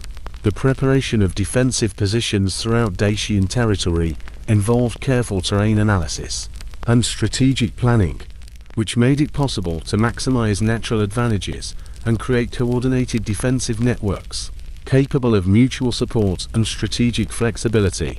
Mountain passes were fortified in such a way as to direct enemy forces into predetermined kill zones, while providing protected retreat routes for defending troops. River crossings were prepared for demolition, which could stop the enemy's advance while maintaining the mobility of their own forces. Through alternative transition points, These defensive preparations demonstrated advanced military engineering capabilities and strategic planning, reflecting a detailed study of potential Roman invasion routes and tactical options. Engineering preparation of the battlefield included detailed mapping of Roman military targets, an assessment of the enemy's capabilities and limitations, and the identification of strategic vulnerabilities that could be used in offensive operations. Dacian reconnaissance activities provided information on Roman supply lines, communication networks, and defensive positions, allowing for strategic planning and the tactical preparation of specific military operations. This collection of intelligence represented systematic military training that went far beyond traditional methods of tribal warfare and demonstrated a deep understanding of modern military requirements. The coordination of military preparations across various territorial regions and tribal groups required administrative capacities and communication systems that could maintain unity of command while respecting local autonomy and cultural differences. Decebalus developed hierarchical command structures that ensured clear power relations while maintaining flexibility for local adaptation and initiative. These organizational innovations allowed for the creation of a military potential that combined the advantages of centralized coordination with the benefits of decentralized execution, capable of adapting to changing tactical situations and local conditions.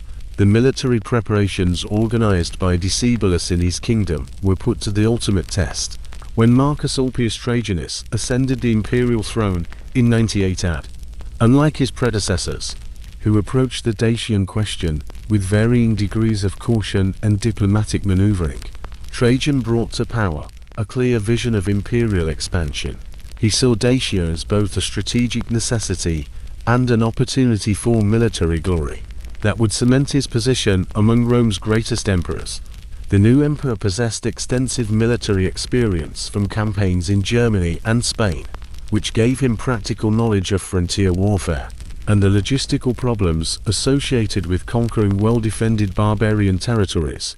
The strategic assessment of the situation made by Trajan recognized that Decebalus had created a unified kingdom whose military capabilities, territorial reach, and economic resources posed a fundamental threat to Roman control over the entire Danube frontier region.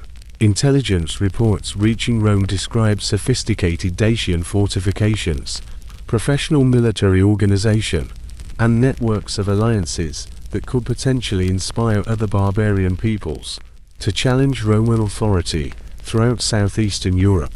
The emperor understood that if Decebalus were allowed to consolidate his gains and further strengthen Dacian capabilities, it would create increasingly dangerous threats to imperial security, for which much more extensive military resources might ultimately be required to address effectively. The wealth generated by Dacian gold mines became a decisive factor in Roman strategic calculations, as imperial finances faced mounting pressure from military expenditures, infrastructure projects, and social programs requiring reliable sources of income. Roman economic analysts calculated that a successful conquest of Dacia could provide enough precious metal resources to fund major imperial initiatives, while simultaneously eliminating the expenses associated with maintaining defensive positions along an unstable frontier. The prospect of capturing intact mining operations, rather than destroying them in a protracted war, created incentives for decisive military action capable of achieving a rapid conquest. Before Dacian forces could implement a scorched earth strategy, Trajan's military preparations for the Dacian campaign included unprecedented logistical planning and resource mobilization, reflecting both the scale of the intended operation and lessons learned from previous Roman experience on rugged terrain. The emperor assembled a force of approximately 150,000 men from legions stationed across the empire, including veteran units with extensive experience in siege warfare, mountain operations, and engineering projects. Legions E. Ediatrix, I. Flavia Felix, V. Claudia, and Italica formed the core of the invasion force, supplemented by numerous auxiliary units auxilia, providing specialized capabilities. cavalry operations, archery, and siege engineering. Engineering preparation for the campaign included the prefabrication of siege equipment, materials for bridge construction, and specialized tools designed for operations in mountainous terrain, where traditional Roman engineering advantages might prove less effective.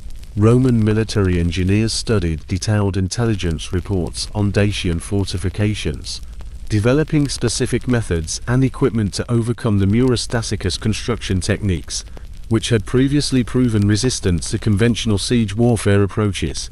The preparation of specialized artillery pieces, including improved designs of ballista and catapults, reflected Rome's determination to achieve technological superiority, capable of compensating for the Dacian advantages in defensive landscape. The First Dacian War began in 101 AD, when Roman troops crossed the Danube simultaneously, at several points, implementing a strategic plan designed to prevent Dacian forces from concentrating their entire military strength against any single invasion route. Trajan personally commanded the main invasion force, which crossed in the area of modern-day Drobeta Turnu Severin, while secondary forces established bridgeheads at strategic points, capable of providing mutual support and threatening several Dacian defensive positions at once. This multi-axis invasion strategy forced Decebalus to divide his forces among several threatened sectors, preventing him from implementing concentrated defensive strategies that might have been more effective against a single large invasion army. Roman engineering capabilities immediately demonstrated their superiority through the rapid construction of pontoon bridges, allowing heavy equipment and supply trains to cross the Danube. Despite Dacian attempts to hinder the crossings, Roman engineers had prefabricated bridge components that could be quickly assembled under combat conditions, providing tactical mobility advantages that Dacian forces found difficult to counter effectively. The speed of Roman bridge construction prevented Dacian defenders from organizing coordinated attacks on vulnerable Roman troops during crossing operations, establishing Roman bridgeheads on the northern bank before effective defensive responses could be implemented.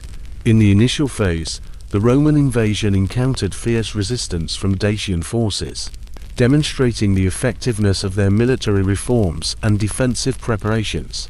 Dacian warriors armed with falxes proved capable of inflicting heavy casualties on Roman infantry formations, especially during close combat where the curved blades could exploit gaps in Roman armor and shield formations.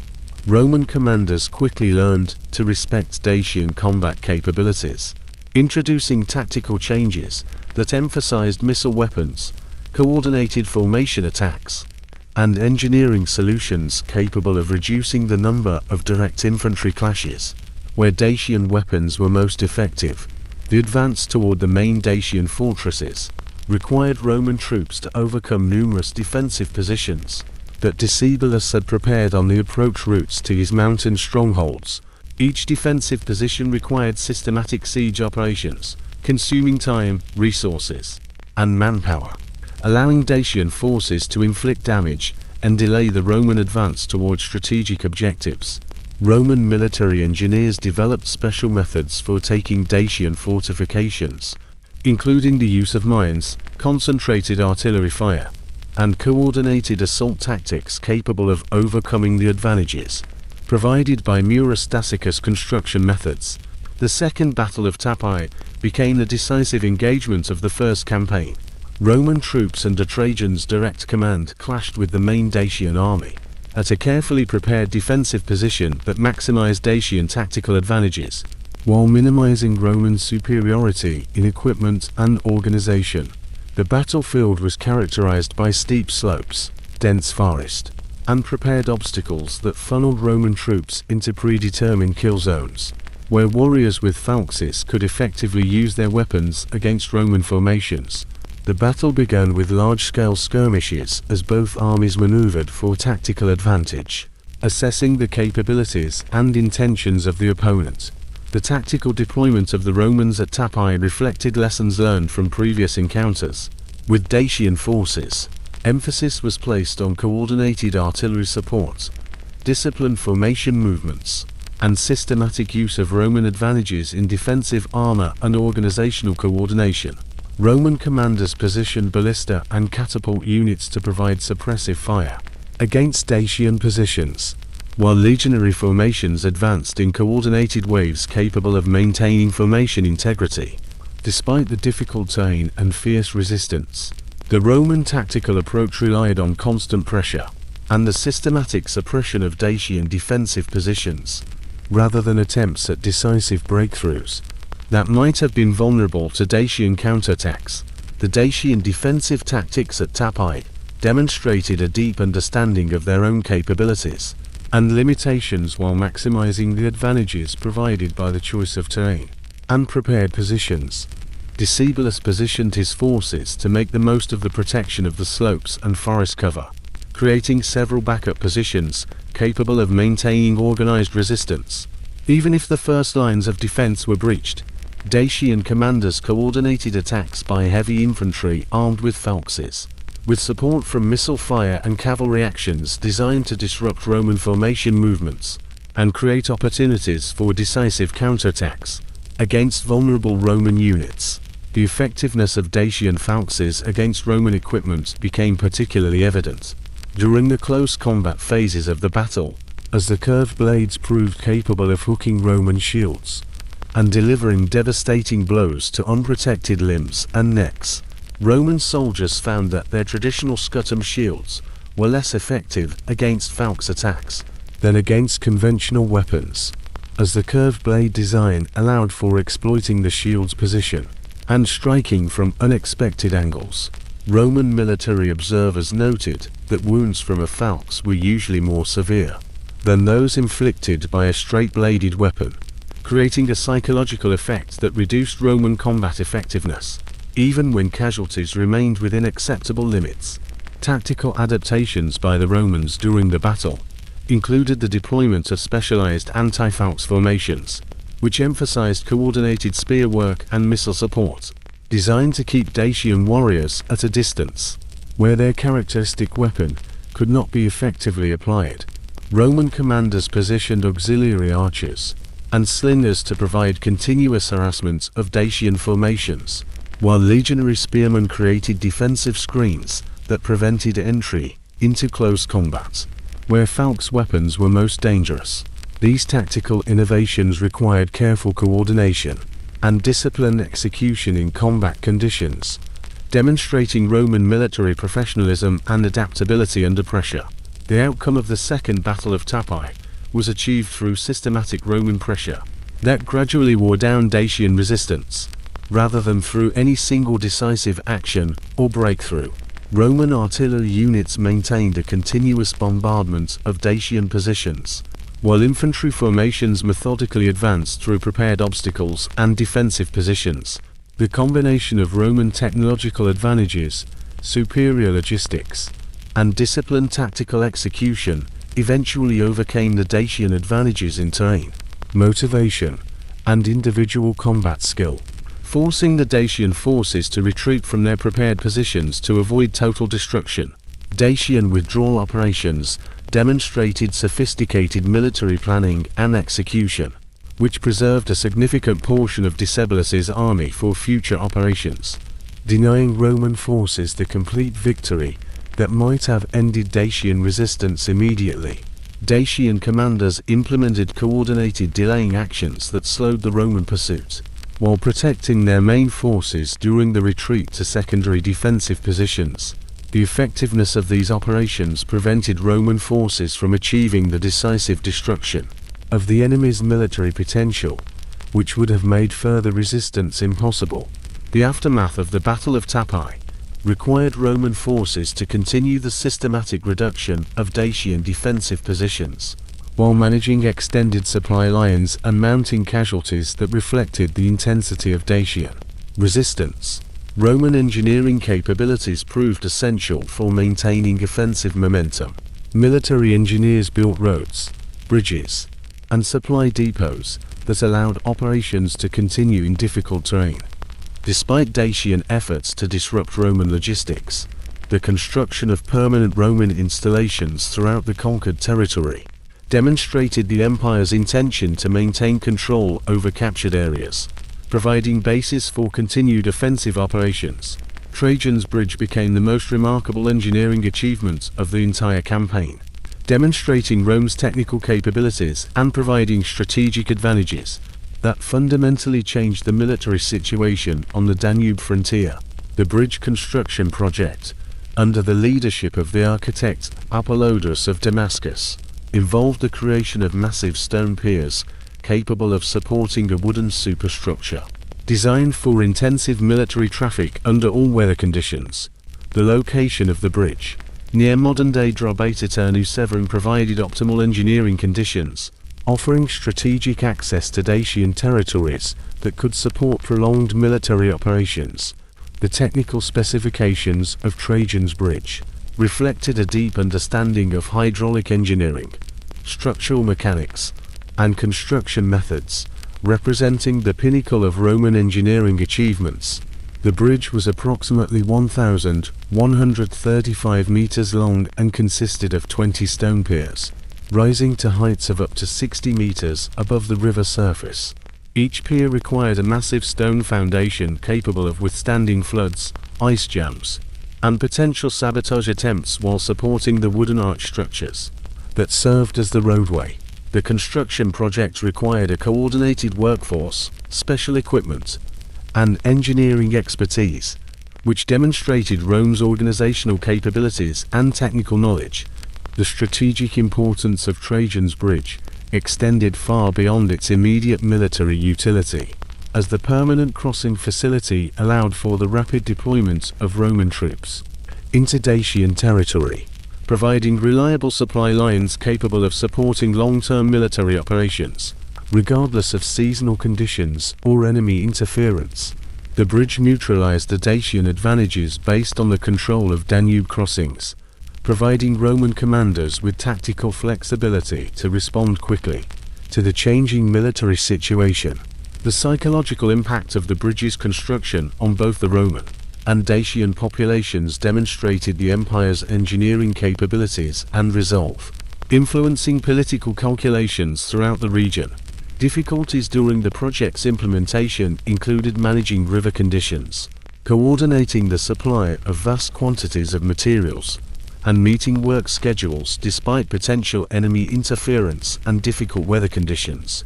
Roman engineers developed innovative construction methods that allowed for the placement of massive stone blocks in swift river currents, while maintaining the precise alignment and structural integrity necessary for durability.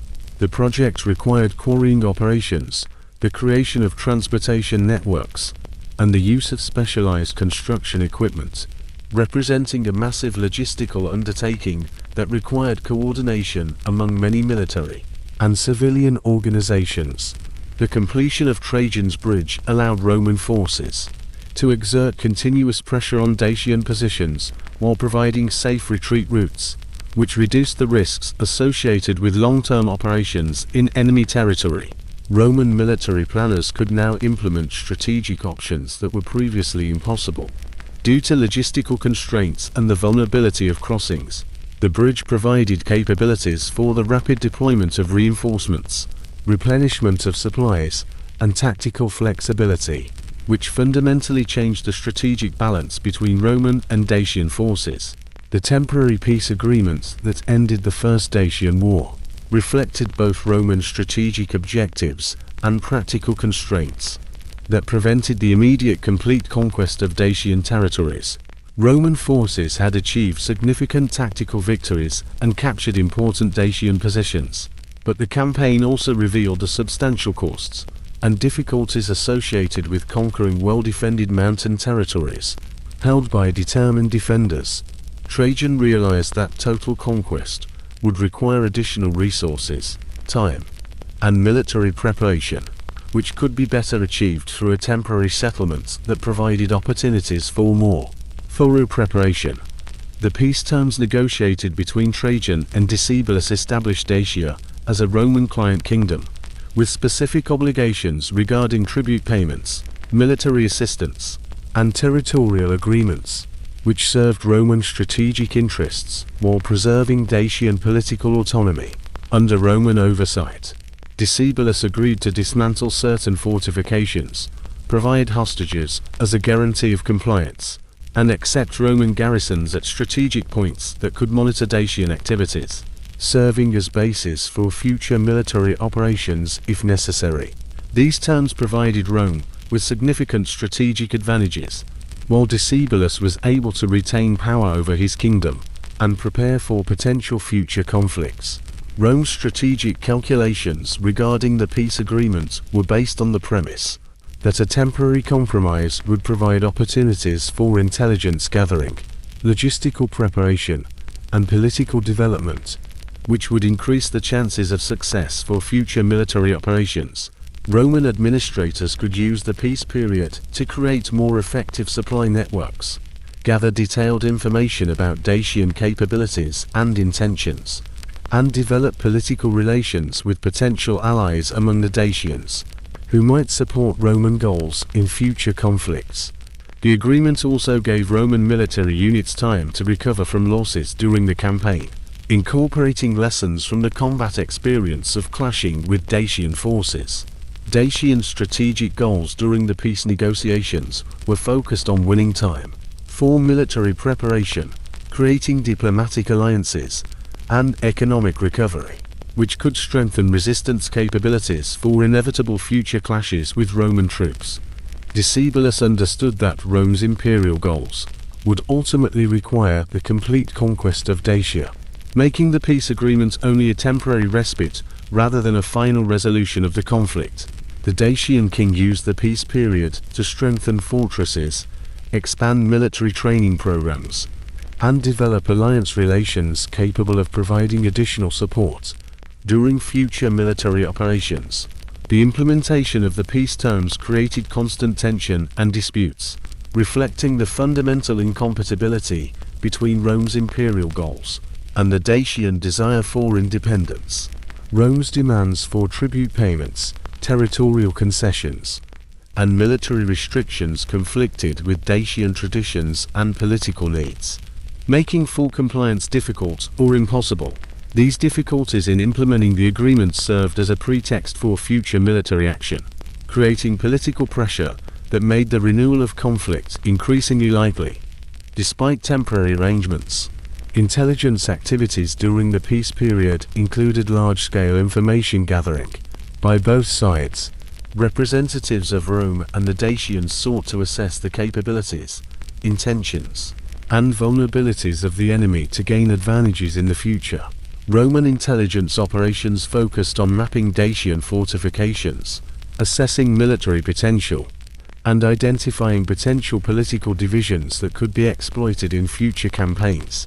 Dacian intelligence emphasized Roman military preparations, strategic planning, and political events that might indicate the timing and objectives of a renewal of Roman military action. The Second War broke out in 105 AD, when accumulated tensions and mutual suspicions made further peaceful coexistence impossible. Despite the formal treaty obligations that theoretically governed Roman-Dacian relations, Roman accusations of Dacian treaty violations served as a justification for the renewal of war, while Dacian preparations for resistance indicated an understanding that conflict had become inevitable despite diplomatic efforts to maintain peace. Both sides used the intervening period to strengthen their military potential and strategic positions, setting the stage for a more decisive military clash than during the first campaign. A decisive victory at Sarmizegetusa Regia in 106 AD marked not merely the end of Dacian independence, but the beginning of one of Rome's most ambitious provincial experiments. When the smoke cleared from the burning capital, and Decebalus's suicide eliminated the last symbol of organized resistance, Trajan faced the monumental task of transforming a fiercely independent warrior kingdom into a productive Roman province. The emperor's vision extended far beyond simple military occupation. He intended to create a model province that would demonstrate Rome's capacity for cultural transformation, while extracting maximum economic benefit from Dacia's legendary mineral wealth. The establishment of the Roman province of Dacia required immediate administrative decisions. that would shape the region's development for generations. Trajan appointed Decimus Terentius Sculrianus as the first provincial governor, selecting an experienced administrator who had demonstrated competence in managing complex territorial transitions and diverse populations. Sculrianus arrived in Dacia with explicit instructions to implement comprehensive Romanization policies, while maintaining a sufficient military presence to prevent renewed resistance from surviving Dacian groups scattered throughout the mountainous regions where Roman control remained tenuous.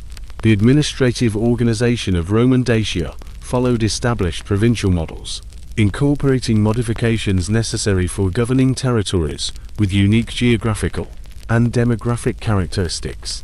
The province was initially divided into two main administrative regions: Upper Dacia, Dacia Superior, encompassing the former heartland of Decebalus's kingdom, including the Orti Mountains and surrounding areas, and Lower Dacia, Dacia Inferior, covering the eastern and southern territories that had been less thoroughly integrated into the Dacian political system. This division reflected both practical administrative considerations and a strategic recognition that different regions would require varying approaches to integration and control. Roman administrative centers established throughout the new province served multiple functions: military bases, commercial hubs, and symbols of imperial authority, demonstrating Rome's permanent commitment to maintaining control over conquered territories.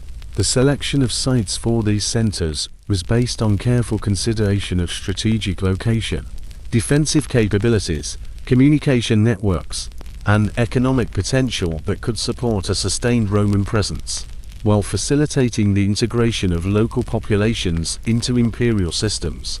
The founding of Ulpia Traiana Sarmizegetusa represented the most significant urban development project in the new province. A Roman city was created to serve as the provincial capital, symbolically replacing the destroyed Dacian stronghold with a monument to Roman civilization. The new city's location in the Hunidura region provided strategic advantages, including defensible terrain, access to water, proximity to mineral resources, and communication links with other major settlements in the province. Roman urban planners designed Ulpia Traiana Sarmizegetusa according to standard Roman city planning principles, while incorporating modifications necessary for local geographical conditions. The urban layout of Ulpia Traiana Sarmizegetusa featured the characteristic Roman grid pattern, with a central forum surrounded by public buildings, including a basilica, temples, baths, and administrative offices that provided essential services.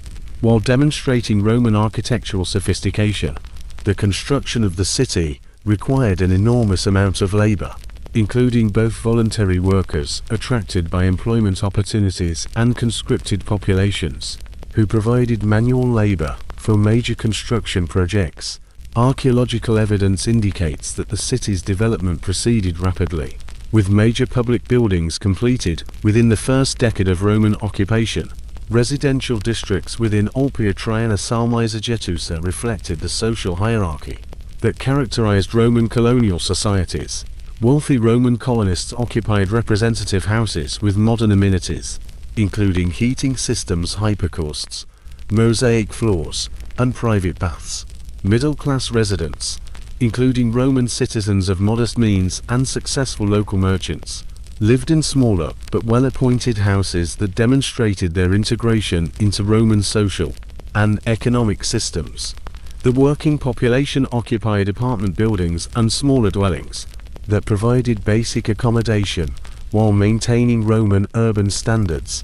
Commercial districts in the new capital included shops, workshops, warehouses, and market squares that supported both local economic activity and long-distance trade relations, connecting Dacia with broader Roman commercial networks. The establishment of Roman commercial law and standardized weights and measures facilitated the development of trade relations, providing legal protection that stimulated investment and economic development. Market structures included specialized zones for different types of goods, with a particular emphasis on trading precious metals, agricultural products, and industrial goods. reflecting the province's economic priorities. The religious architecture of Olpia Traiana Sarmizegetusa included both traditional Roman temples and syncretic religious structures that adapted local spiritual traditions into acceptable Roman frameworks. The construction of the Capitoline Temple, dedicated to Jupiter, Juno, and Minerva, established the official Roman religious presence, while temples dedicated to other Roman deities provided worship opportunities for colonists from different regions of the empire. Archaeological evidence suggests that certain Dacian religious practices continued in modified forms that did not challenge Roman political authority or social order. The massive colonization program implemented throughout Roman Dacia represented one of the most extensive population transfer initiatives in Roman imperial history. It attracted settlers from across the empire to establish Roman demographic dominance, while providing the skilled labor and administrative expertise necessary for provincial development. Trajan's colonization policies aimed to create stable Roman communities, capable of maintaining imperial control while extracting maximum economic benefit from Dacia's resources and its strategic location. The recruitment of colonists covered various population groups throughout the Roman Empire, including veterans of the Dacian campaigns, who received land allotments as a reward for military service. Civilian volunteers, attracted by economic opportunities in a resource-rich province, and skilled craftsmen whose expertise was essential for developing mining operations and urban infrastructure. The diversity of the colonists' origins created cosmopolitan communities that reflected the multicultural character of Roman imperial society, while maintaining Roman cultural and political identity. Veteran settlements established throughout Dacia provided both agricultural development and military security through the creation of defensible communities, populated by experienced soldiers capable of responding quickly to security threats. These veteran colonies received land allotments that included both agricultural plots and urban properties, creating economic incentives for permanent settlement. Archaeological evidence indicates that veteran settlements had standardized layouts, with central defensive positions surrounded by agricultural lands. Civilian colonists included merchants, craftsmen, administrators, and farmers seeking economic opportunities in a province where Roman investment and development projects created demand for various skills and services.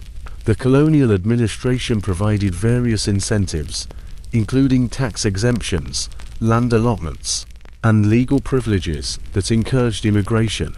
The selection process for civilian colonists emphasized individuals capable of contributing to economic development while remaining loyal to Roman values.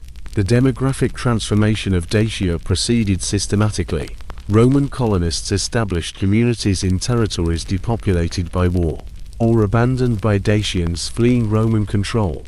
Population estimates suggest that Roman colonization brought several 100,000 settlers into Dacia during the first generation of imperial control, creating Roman demographic majorities in key urban centers and strategic regions, while maintaining a mixed population in rural areas, where surviving Dacian communities continued agricultural activities under Roman supervision. Integration policies implemented by Roman administrators were aimed at creating a unified provincial population, combining Roman colonists with surviving Dacian communities through legal, economic, and cultural mechanisms. These integration efforts included marriages between Roman and Dacian populations, economic partnerships combining Roman capital with local knowledge and labor, and educational programs that taught the Latin language and Roman customs to local people seeking advancement within imperial systems. Economic exploitation of Dacia's resources began immediately following the military conquest. Roman engineers and administrators introduced systematic mining programs, maximizing the production of precious metals while developing agriculture and commerce.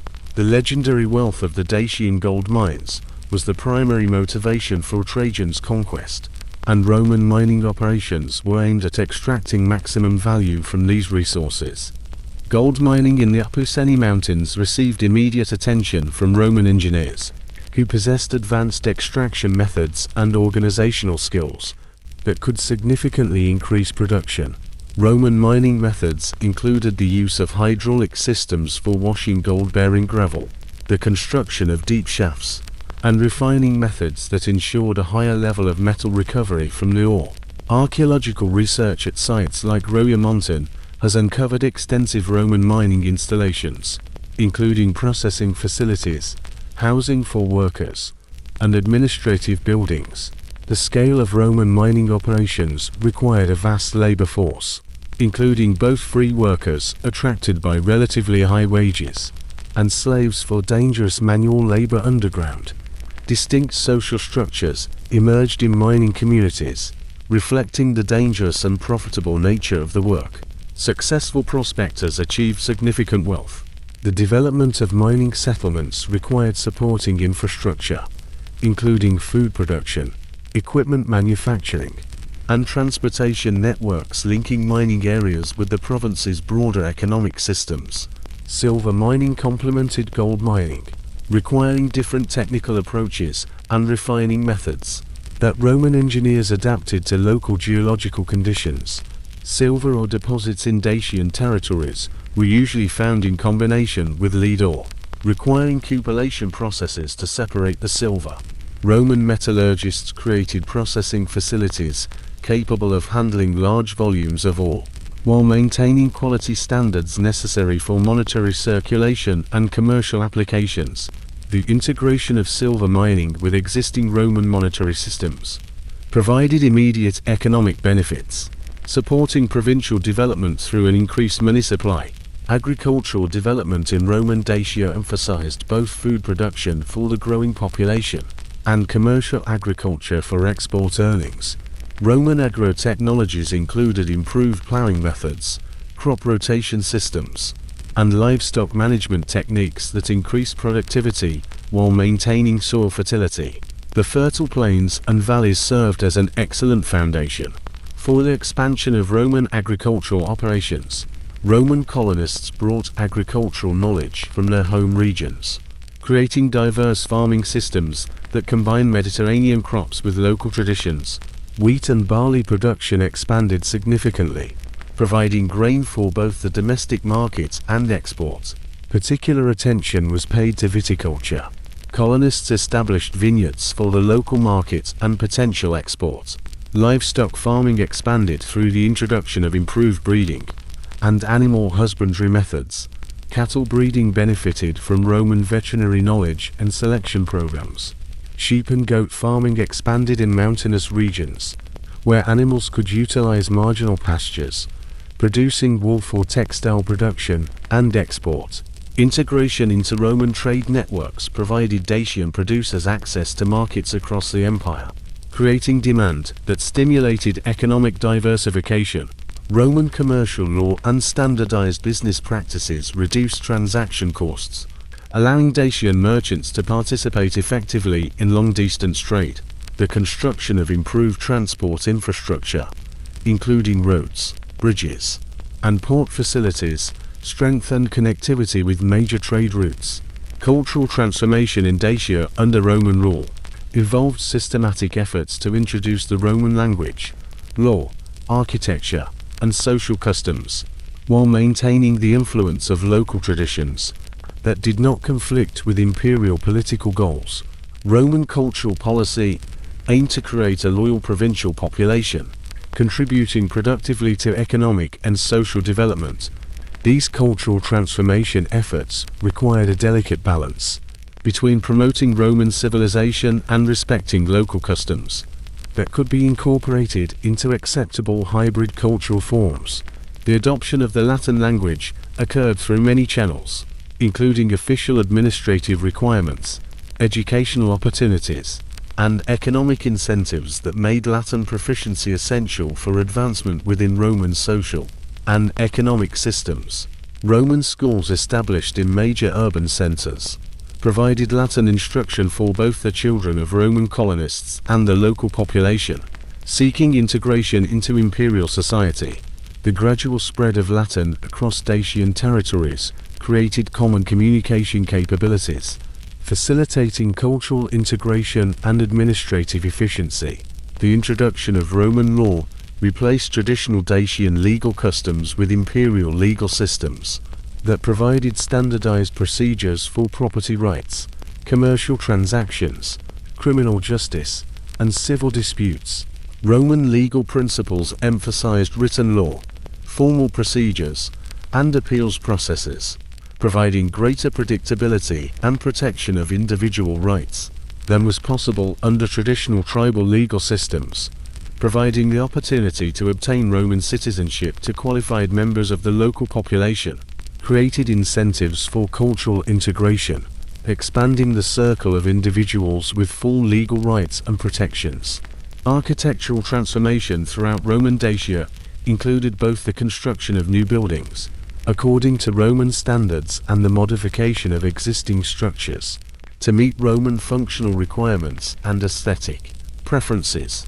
Roman architectural techniques brought to Dacia included concrete construction, arch and vault systems, hypocaust-type heating, and decorative elements that demonstrated Roman engineering capabilities, while providing improved functionality and comfort. Public buildings constructed in the Roman style fulfilled both practical functions and symbolic tasks, demonstrating imperial civilization and power. Urban planning principles applied to Dacian settlements allowed for the creation of organized city layouts with proper drainage, water supply, waste management, and transport systems, which improved public health and quality of life while demonstrating Roman administrative competence. The construction of aqueducts, sewers, and paved streets in major settlements provided infrastructure capable of supporting a larger population while maintaining sanitary conditions necessary for urban development. Public amenities, including baths, theaters, and amphitheaters, provided recreational and cultural opportunities that enriched city life and promoted the spread of Roman social customs. Religious practices under Roman rule included the introduction of official Roman cults, while allowing local religious traditions that could be adapted to Roman frameworks or practiced privately without challenging imperial authority. The construction of Roman temples and the establishment of an official priesthood formed institutional religious structures that supported imperial political power and provided for the spiritual needs of Roman colonists. Archaeological data suggests that certain Dacian religious practices continued in modified forms, especially in rural areas where Roman cultural influence remained limited. The preservation of Dacian traditions reflected both the practical limitations of cultural transformation efforts and a deliberate Roman policy that allowed local customs that did not threaten political stability or economic productivity. Dacian craft traditions continued to exist in modified forms that incorporated Roman techniques and aesthetic preferences while retaining characteristic local features. Traditional Dacian metalworking skills proved particularly valuable for Roman mining and manufacturing operations, creating economic incentives for the preservation and development of local technical expertise. Archaeological finds at Romano-Dacian sites reveal a complex cultural synthesis, combining Roman and Dacian elements in forms that created a distinctive provincial culture, reflecting both imperial integration and local adaptation. Pottery styles, decorative motifs, burial rites, and domestic architecture testify to a cultural mixing that gave rise to hybrid forms, incorporating elements of both traditions. These archaeological materials prove that cultural transformation in Roman Dacia involved mutual adaptation, rather than a simple replacement of local traditions with Roman customs. The development of a Romano-Dacian cultural identity proceeded through generations of interaction between Roman colonists and the local population, creating a provincial culture that maintained loyalty to Roman political power, while including local elements that reflected specific regional conditions and historical experience. This cultural synthesis laid the foundations for a stable provincial society capable of supporting Roman economic and political goals while maintaining social cohesion and cultural continuity. This facilitated long-term imperial control over territories that had previously offered fierce military resistance to Roman expansion. The comprehensive Romanization policies implemented in Dacia during the reigns of Trajan and his successors, despite their systematic nature and imperial support, could not completely erase the deeply rooted cultural traditions and population groups that had formed over centuries of independent Dacian civilization. Even when Roman colonists took a dominant position in urban centers and fertile agricultural areas, significant Dacian communities remained in remote mountainous regions, where Roman administrative control remained limited and where the traditional way of life could continue with minimal interference from imperial authorities. These surviving populations retained not only a physical presence, but also key elements of Dacian cultural identity, which proved remarkably resilient throughout the period of Roman occupation. The Carpathian ranges became a natural refuge for those Dacians who chose resistance over compromise, creating isolated communities that preserved traditional social structures, religious practices, and economic activities beyond the reach of Roman systematic cultural transformation efforts. Archaeological data from high-altitude settlements indicate the continued exploitation of sites established in the pre-Roman period, with material culture demonstrating a gradual adaptation to changed circumstances, rather than a complete abandonment of traditional practices. These mountain communities developed complex strategies for maintaining autonomy, avoiding direct clashes with Roman military forces that could have led to their destruction or forced relocation. The preservation of traditional Dacian settlements in areas such as the Retezet Mountains, the Fgra Massif, and the remote valleys of the Apuseni Mountains reflected both geographical advantages and deliberate strategies for cultural preservation. These locations offered protected terrain that made Roman military operations difficult and expensive while providing access to natural resources, including timber, pastures, and mineral deposits capable of supporting self-sufficient communities.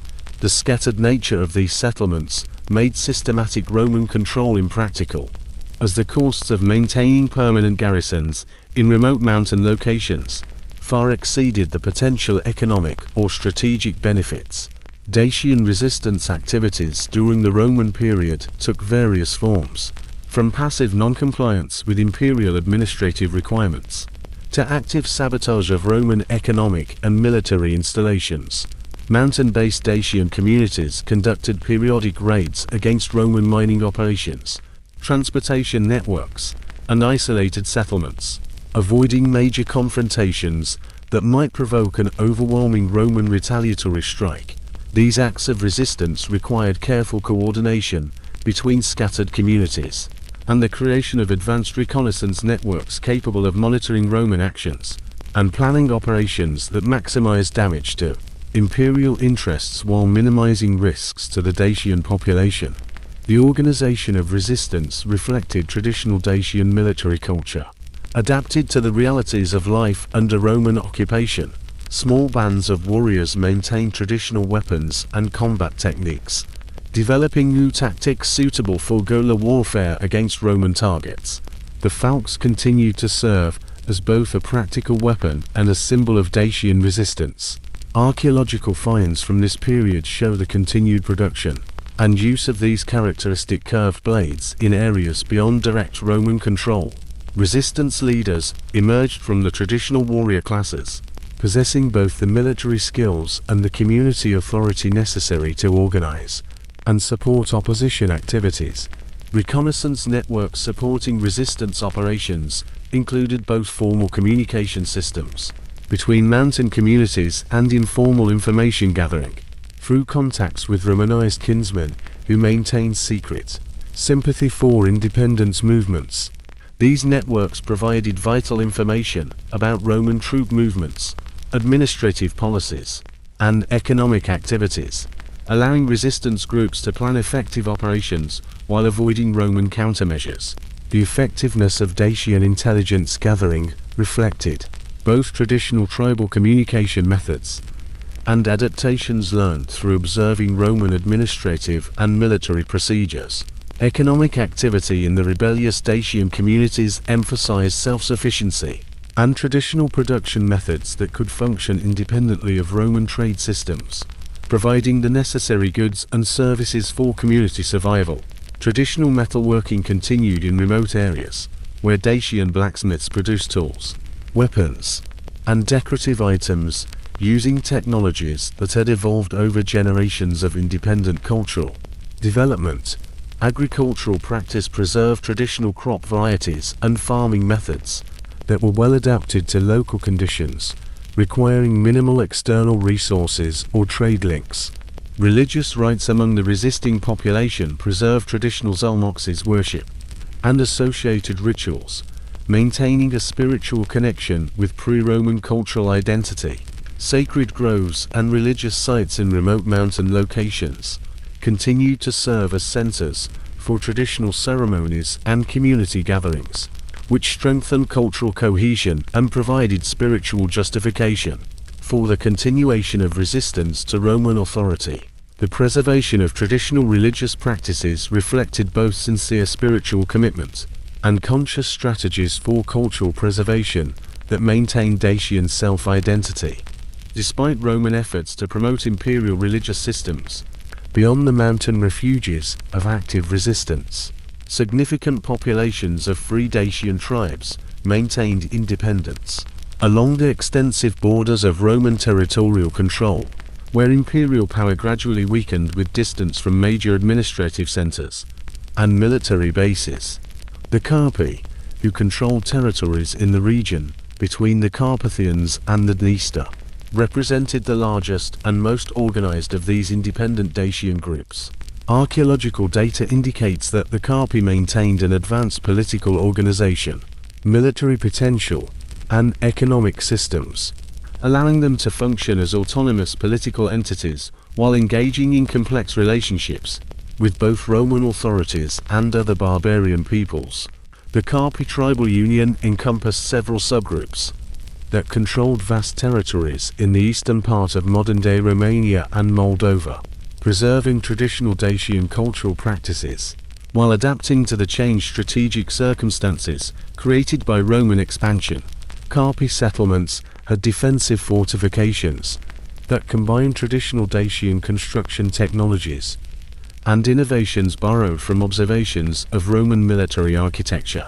The distribution of Carpi archaeological sites indicates a territorial organization that controlled important river crossings, trade routes, and agricultural areas, while maintaining communication networks between scattered tribal groups. The Carpi military organization preserved traditional Dacian warrior culture, while developing capabilities necessary for confronting Roman armed forces and competing with other barbarian peoples for territorial control and economic resources. Carpi warriors continued to use falxes alongside spears, shields, and archery equipment, providing tactical flexibility in various combat situations. The preservation of a professional warrior class in Carpi society allowed for prolonged military operations while safeguarding the cultural traditions that distinguished the Carpi identity from both Roman and other barbarian cultures. Political structures in Carpi territories maintained traditional Dacian models of leadership, adapting to the complex diplomatic requirements of a region where several forces fought for influence and control at once. Carpi chieftains balanced relations with Roman authorities, other Dacian groups, Germanic tribes, and Sarmatian peoples, using diplomatic strategies that preserved Carpi independence and allowed them to avoid conflicts that could result in territorial losses or population displacement. The sophistication of Carpi diplomatic activity reflected both traditional Dacian political skills and experience accumulated over generations of interaction with different cultures and political systems. Economic activity of the Carpi emphasized both traditional subsistence production and commercial relations that provided access to goods and materials unavailable within their territories. Carpi agricultural practice preserved traditional crop varieties while introducing innovations that increased productivity and food security. Livestock farming was focused on raising cattle, sheep, and horses, which provided both products for their own consumption and goods for exchange with neighboring peoples. Craft production included metalworking, pottery, textile manufacturing, and woodworking, satisfying both domestic needs and export. The Costoboci represented another significant group of free Dacian tribes, maintaining independence in the mountainous regions between Dacia and the Black Sea coast. They safeguarded traditional cultural practices while developing specialized economic activities that served as the foundation for political autonomy. Costoboci territories included important mountain passes and river valleys that controlled routes between Roman Dacia and the Pontic region, creating strategic advantages that allowed them to successfully resist Roman expansion efforts. Archaeological data from Costoboci settlements indicates continuous occupation of traditional sites, and material culture demonstrates both cultural continuity and selective adoption of external influences. The social organization of the Costoboci preserved traditional tribal structures, while developing specialized roles and institutions necessary for managing complex relations with neighboring peoples and adapting to changing economic and political conditions. Costoboci communities included both agricultural settlements in fertile valleys and pastoral groups that utilized mountain pastures as part of seasonal migrations. The integration of farming and transhumance provided economic diversification that increased community resilience while maintaining traditional cultural practices associated with both lifestyles. The military potential of the Costoboci reflected both traditional Dacian warrior culture and adaptations necessary for protecting mountain territories against various external threats. Costoboci fortifications utilized natural defensive features of the terrain, to which man-made elements were added, to enhance defensibility without requiring massive labor investments. The strategic location of Costoboci territories allowed them to control access routes, while maintaining communication networks with other independent Dacian groups and potential allies among neighboring peoples. Religious practices of the free Dacian tribes preserved traditional spiritual beliefs and rituals, adapting to changed circumstances that required new approaches to communal religious life. Traditional sacred sites continued to serve as centers for religious rites, while new ritual practices were developed to address specific tasks of preserving cultural identity. Under external pressure, the preservation of traditional religious practices among the free Dacians provided a spiritual basis for cultural resistance, maintaining community cohesion necessary for political and military organization. Archaeological evidence of the survival of Dacian cultural elements in Roman Dacia reveals complex patterns of cultural resilience, adaptation, and synthesis, demonstrating the limitations of Rome's efforts at cultural transformation. Despite their systematic implementation and state support, the material culture of Romano-Dacian sites demonstrates the ongoing production and use of objects embodying characteristic Dacian design elements, manufacturing technologies, and functional features alongside Roman-style artifacts. These archaeological materials indicate that Dacian cultural traditions persisted, not only among resistant populations in remote areas, but also within Romanized communities, where cultural mixing gave rise to hybrid forms that preserved Dacian elements within acceptable Roman structures. Pottery production throughout Roman Dacia continued to produce vessels of traditional Dacian shapes, using local decorative motifs and manufacturing technologies, while simultaneously incorporating Roman stylistic elements and functional requirements. Archaeological analysis of ceramic assemblages from both urban and rural settlements reveals a gradual evolution of pottery styles that maintained recognizable Dacian features, while adapting to Roman cultural preferences and practical needs. The preservation of traditional ceramic forms reflects both their continued use by the Dacian population and recognition by Roman colonists, who found local ceramic traditions functionally superior for certain purposes. Metalworking traditions in Roman Dacia preserved distinctive Dacian techniques and aesthetic preferences, incorporating Roman technological innovations and stylistic influences. Archaeological finds of metal products from the Roman period include jewelry, tools, and decorative objects that combine Roman and Dacian design elements in forms that created characteristic provincial styles. The continued production of falxes, even in modified forms, indicates the preservation of traditional metalworking skills and cultural symbols. Despite Roman attempts to control weapons production and suppress resistance, burial rites throughout Roman Dacia testify to a cultural synthesis that joined Roman funerary customs with traditional Dacian burial practices, leading to the emergence of hybrid burial traditions reflecting both imperial influence and local cultural resilience. Excavations of necropolises reveal graves containing both Roman-style grave goods and objects reflecting traditional spiritual beliefs and cultural practices of the Dacians. The diversity of burial rites within individual cemeteries indicates a complex cultural mixing of the population, which included Roman colonists, Romanized locals, and individuals who maintained a strong connection to traditions. Toponymic data in the territory of the former Roman province of Dacia serves as crucial evidence for the survival of Dacian linguistic and cultural elements. Despite intensive Romanization and large-scale demographic changes, the analysis of toponyms reveals numerous place names originating from Dacian linguistic roots. This indicates either the continuous habitation of a Dacian-speaking population or a cultural memory that preserved traditional geographical designations despite political and demographic shifts. The distribution of toponyms of Dacian origin correlates closely with areas where archaeological evidence indicates the resilience of Dacian cultural elements, which testifies to the systematic nature of cultural survival, rather than the accidental preservation of isolated linguistic fragments.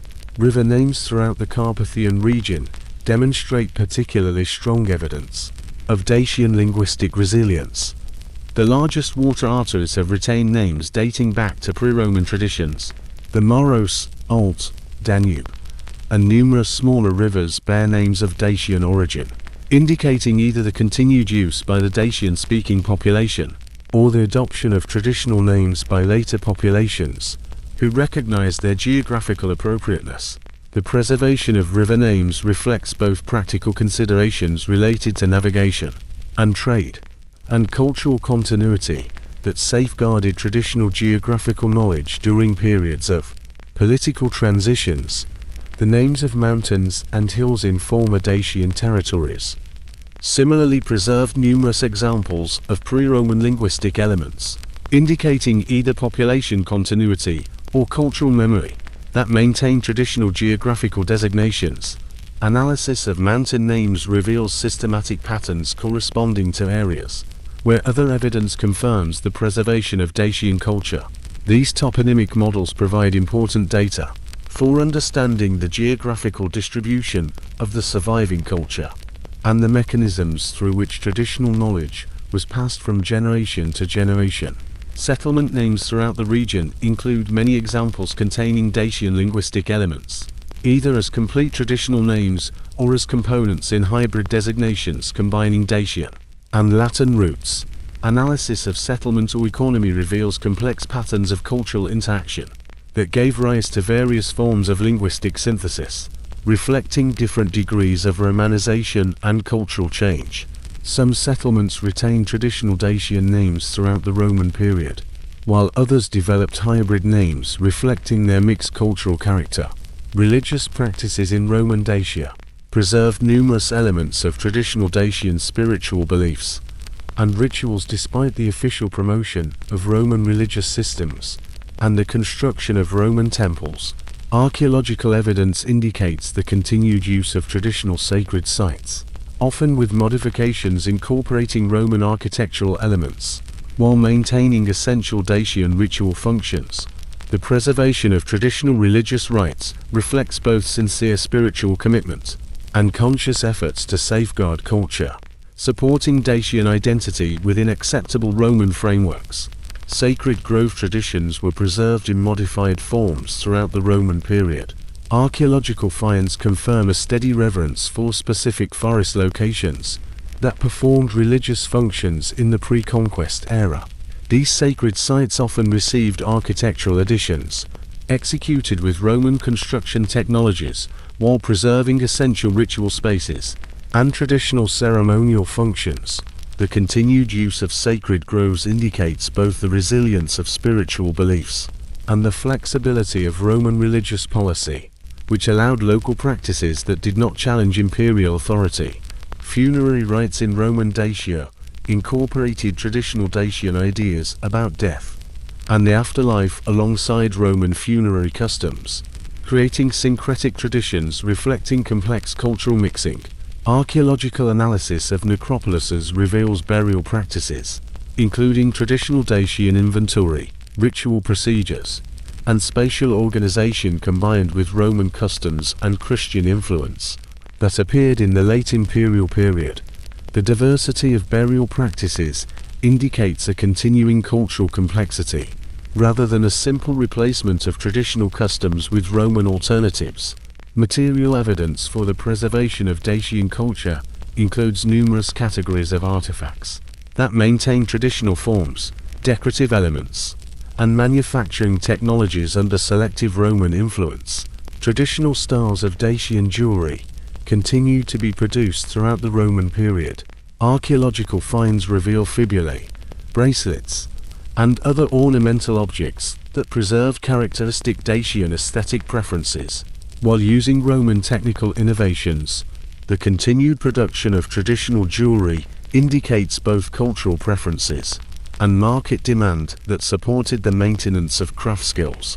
Textile production in Roman Dacia preserved traditional techniques and decorative patterns, incorporating Roman materials and stylistic influences, which created hybrid textile traditions. Archaeological evidence of textile production includes spindle whorls, loom weights, and fabric fragments demonstrating the use of traditional manufacturing methods, alongside Roman textile technologies. The preservation of traditional textile patterns and techniques reflects both practical considerations related to local conditions and cultural preferences that maintain distinctive Dacian aesthetic traditions. The role of Dacian cultural heritage in the formation of later Romanian identity represents one of the most significant and controversial aspects of ethnogenesis in southeastern Europe. This process involved a complex transmission of culture, linguistic development, and identity formation occurring over many centuries after the Roman withdrawal from Dacia. The interrelationship between ancient Dacian elements and later Romanian cultural development requires careful analysis of archaeological, linguistic, and historical evidence. At the same time, it is necessary to recognize the limitations and uncertainties inherent in tracing cultural continuity during periods of protracted political and demographic changes. Linguistic evidence of continuity includes substrate elements in the Romanian language that appear to date back to pre-Roman traditions, although the identification and interpretation of these elements remain a subject of scientific debate. Romanian linguistic features that may reflect Dacian influence include phonological characteristics, vocabulary, and grammatical structures that differ from standard patterns of Latin development. Analysis of potential Dacian substrate elements requires cautious consideration of alternative explanations, including the influence of other non-Latin languages and internal linguistic processes. The geographical distribution of the Romanian-speaking population partially overlaps with areas of former Dacian control. However, the link between ancient boundaries and later language distribution is due to complex historical processes that cannot be explained by direct continuity alone. The development of the Romanian language occurred in the context of migrations, political shifts, and cultural interactions that may have altered or obscured the original connections between ancient and medieval models. Romanian cultural customs include elements that may reflect continuity with the ancient Dacians, yet identifying such links requires analysis that distinguishes genuine continuity from coincidental similarities caused by comparable environmental conditions. traditional Romanian agriculture, crafts, religious customs, and social organization contain features that may date back to pre-Roman times, but proving a direct connection requires evidence that can distinguish inherited elements from later borrowings. The gradual erosion of Roman control over Dacia began long before Emperor Aurelian's formal decision to abandon the province in 271 AD, reflecting mounting pressure throughout the turbulent 3rd century. The crisis of the 3rd century stretched Roman military resources to the limit. Simultaneous threats on several fronts forced the command to make difficult choices about which territories to defend and which represented an unsustainable burden. The Dacian province, despite its gold, was becoming increasingly expensive to maintain as barbarian raids intensified, and the cost of border defense grew. Gothic raids began as early as 238 AD, when these Germanic tribes crossed the Danube and penetrated deep into Roman territory, demonstrating the vulnerability of the overstretched defenses. The Goths possessed a military potential that was difficult for the Romans to counter, especially their mobility and ability to quickly concentrate forces against isolated posts. These raids damaged settlements, mines, and transport networks, creating psychological pressure on the colonists, who began to doubt the government's ability to provide protection.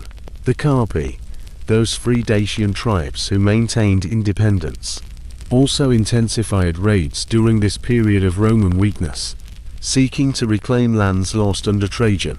Carpi military operations were characterized by planning and coordination. They struck supply lines and garrisons while avoiding major battles. The Carpi's persistence reflected both situational aggression and systematic efforts to undermine Roman control over lands that Carpi leaders considered rightfully Dacian. Sarmatians from the eastern steppes added another dimension to the pressure on Roman Dacia, conducting cavalry raids and utilizing their advantage in mobility. The combination of Gothic, Carpi, and Sarmatian pressure created multiple threats that exceeded defensive capabilities. Rome's response revealed a strategic dilemma. A lack of forces prevented the simultaneous defense of all points, and the conduct of offensive actions for a decisive victory. Concentrating troops in fortresses protected specific locations, but left vast territories under barbarian control. Offensive operations required resources needed to defend more important regions, closer to the center of the empire. The economic cost of holding Dacia rose sharply, while productivity fell due to wars and population displacement. Gold mining suffered from raids on mines and transport routes. Agriculture declined as peasants fled to fortresses or left the region entirely, reducing the tax base.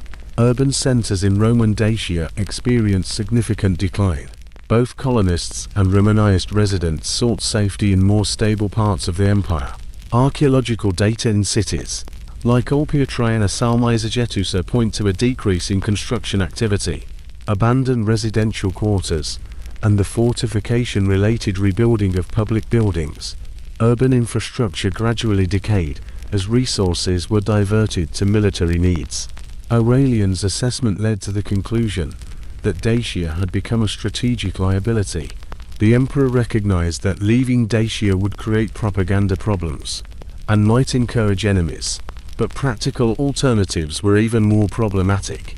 The implementation of the withdrawal from Dacia proceeded systematically.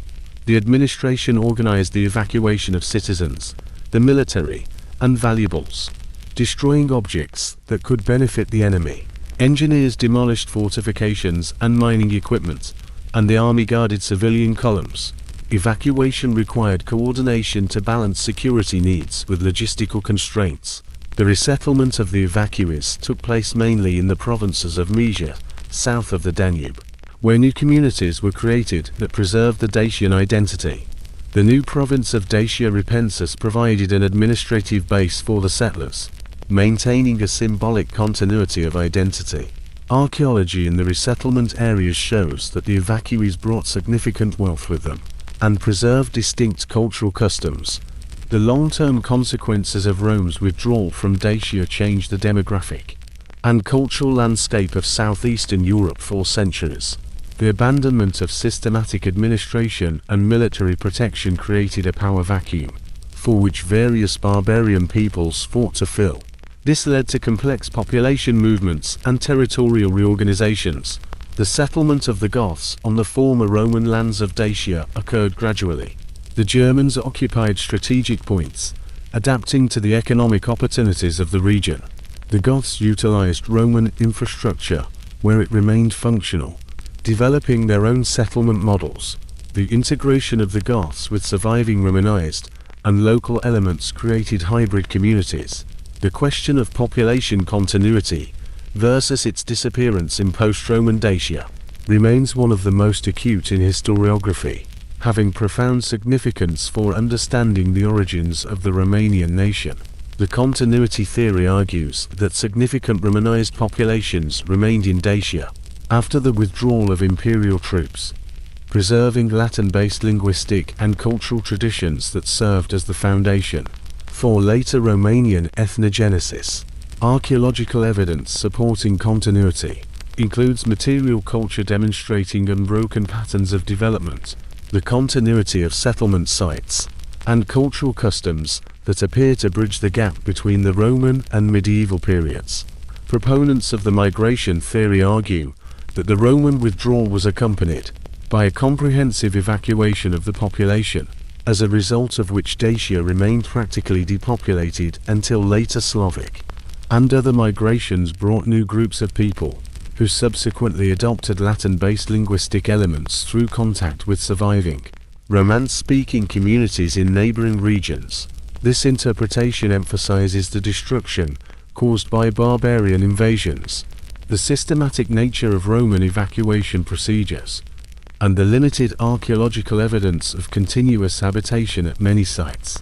Between the late Roman era and the early Middle Ages, linguistic evidence regarding Doco-Roman continuity includes the analysis of substrate elements in the Romanian language that may originate from pre-Roman Dacian languages, the development of Latin reflecting local natural and cultural influences, and the geographical distribution of the Romanian-speaking population in connection with ancient territorial boundaries.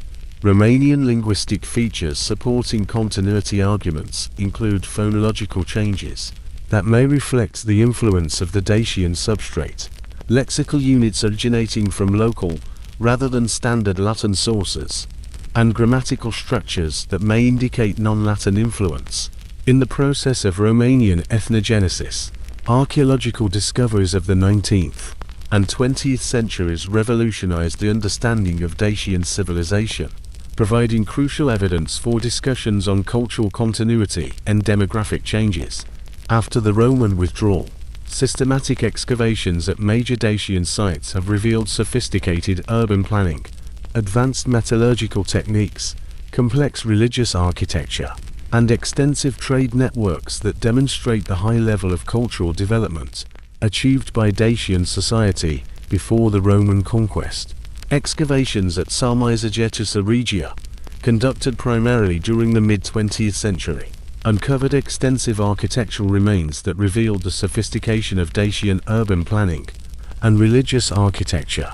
The sacred precinct contained multiple temple structures built with precisely fitted stone blocks, circular sanctuaries aligned with astronomical phenomena, and rectangular buildings that may have served administrative or ceremonial functions. The quality of stone masonry and architectural planning at Sarmizegetusa Regia rivaled contemporary Roman construction techniques while maintaining distinctively Dacian aesthetic and functional characteristics.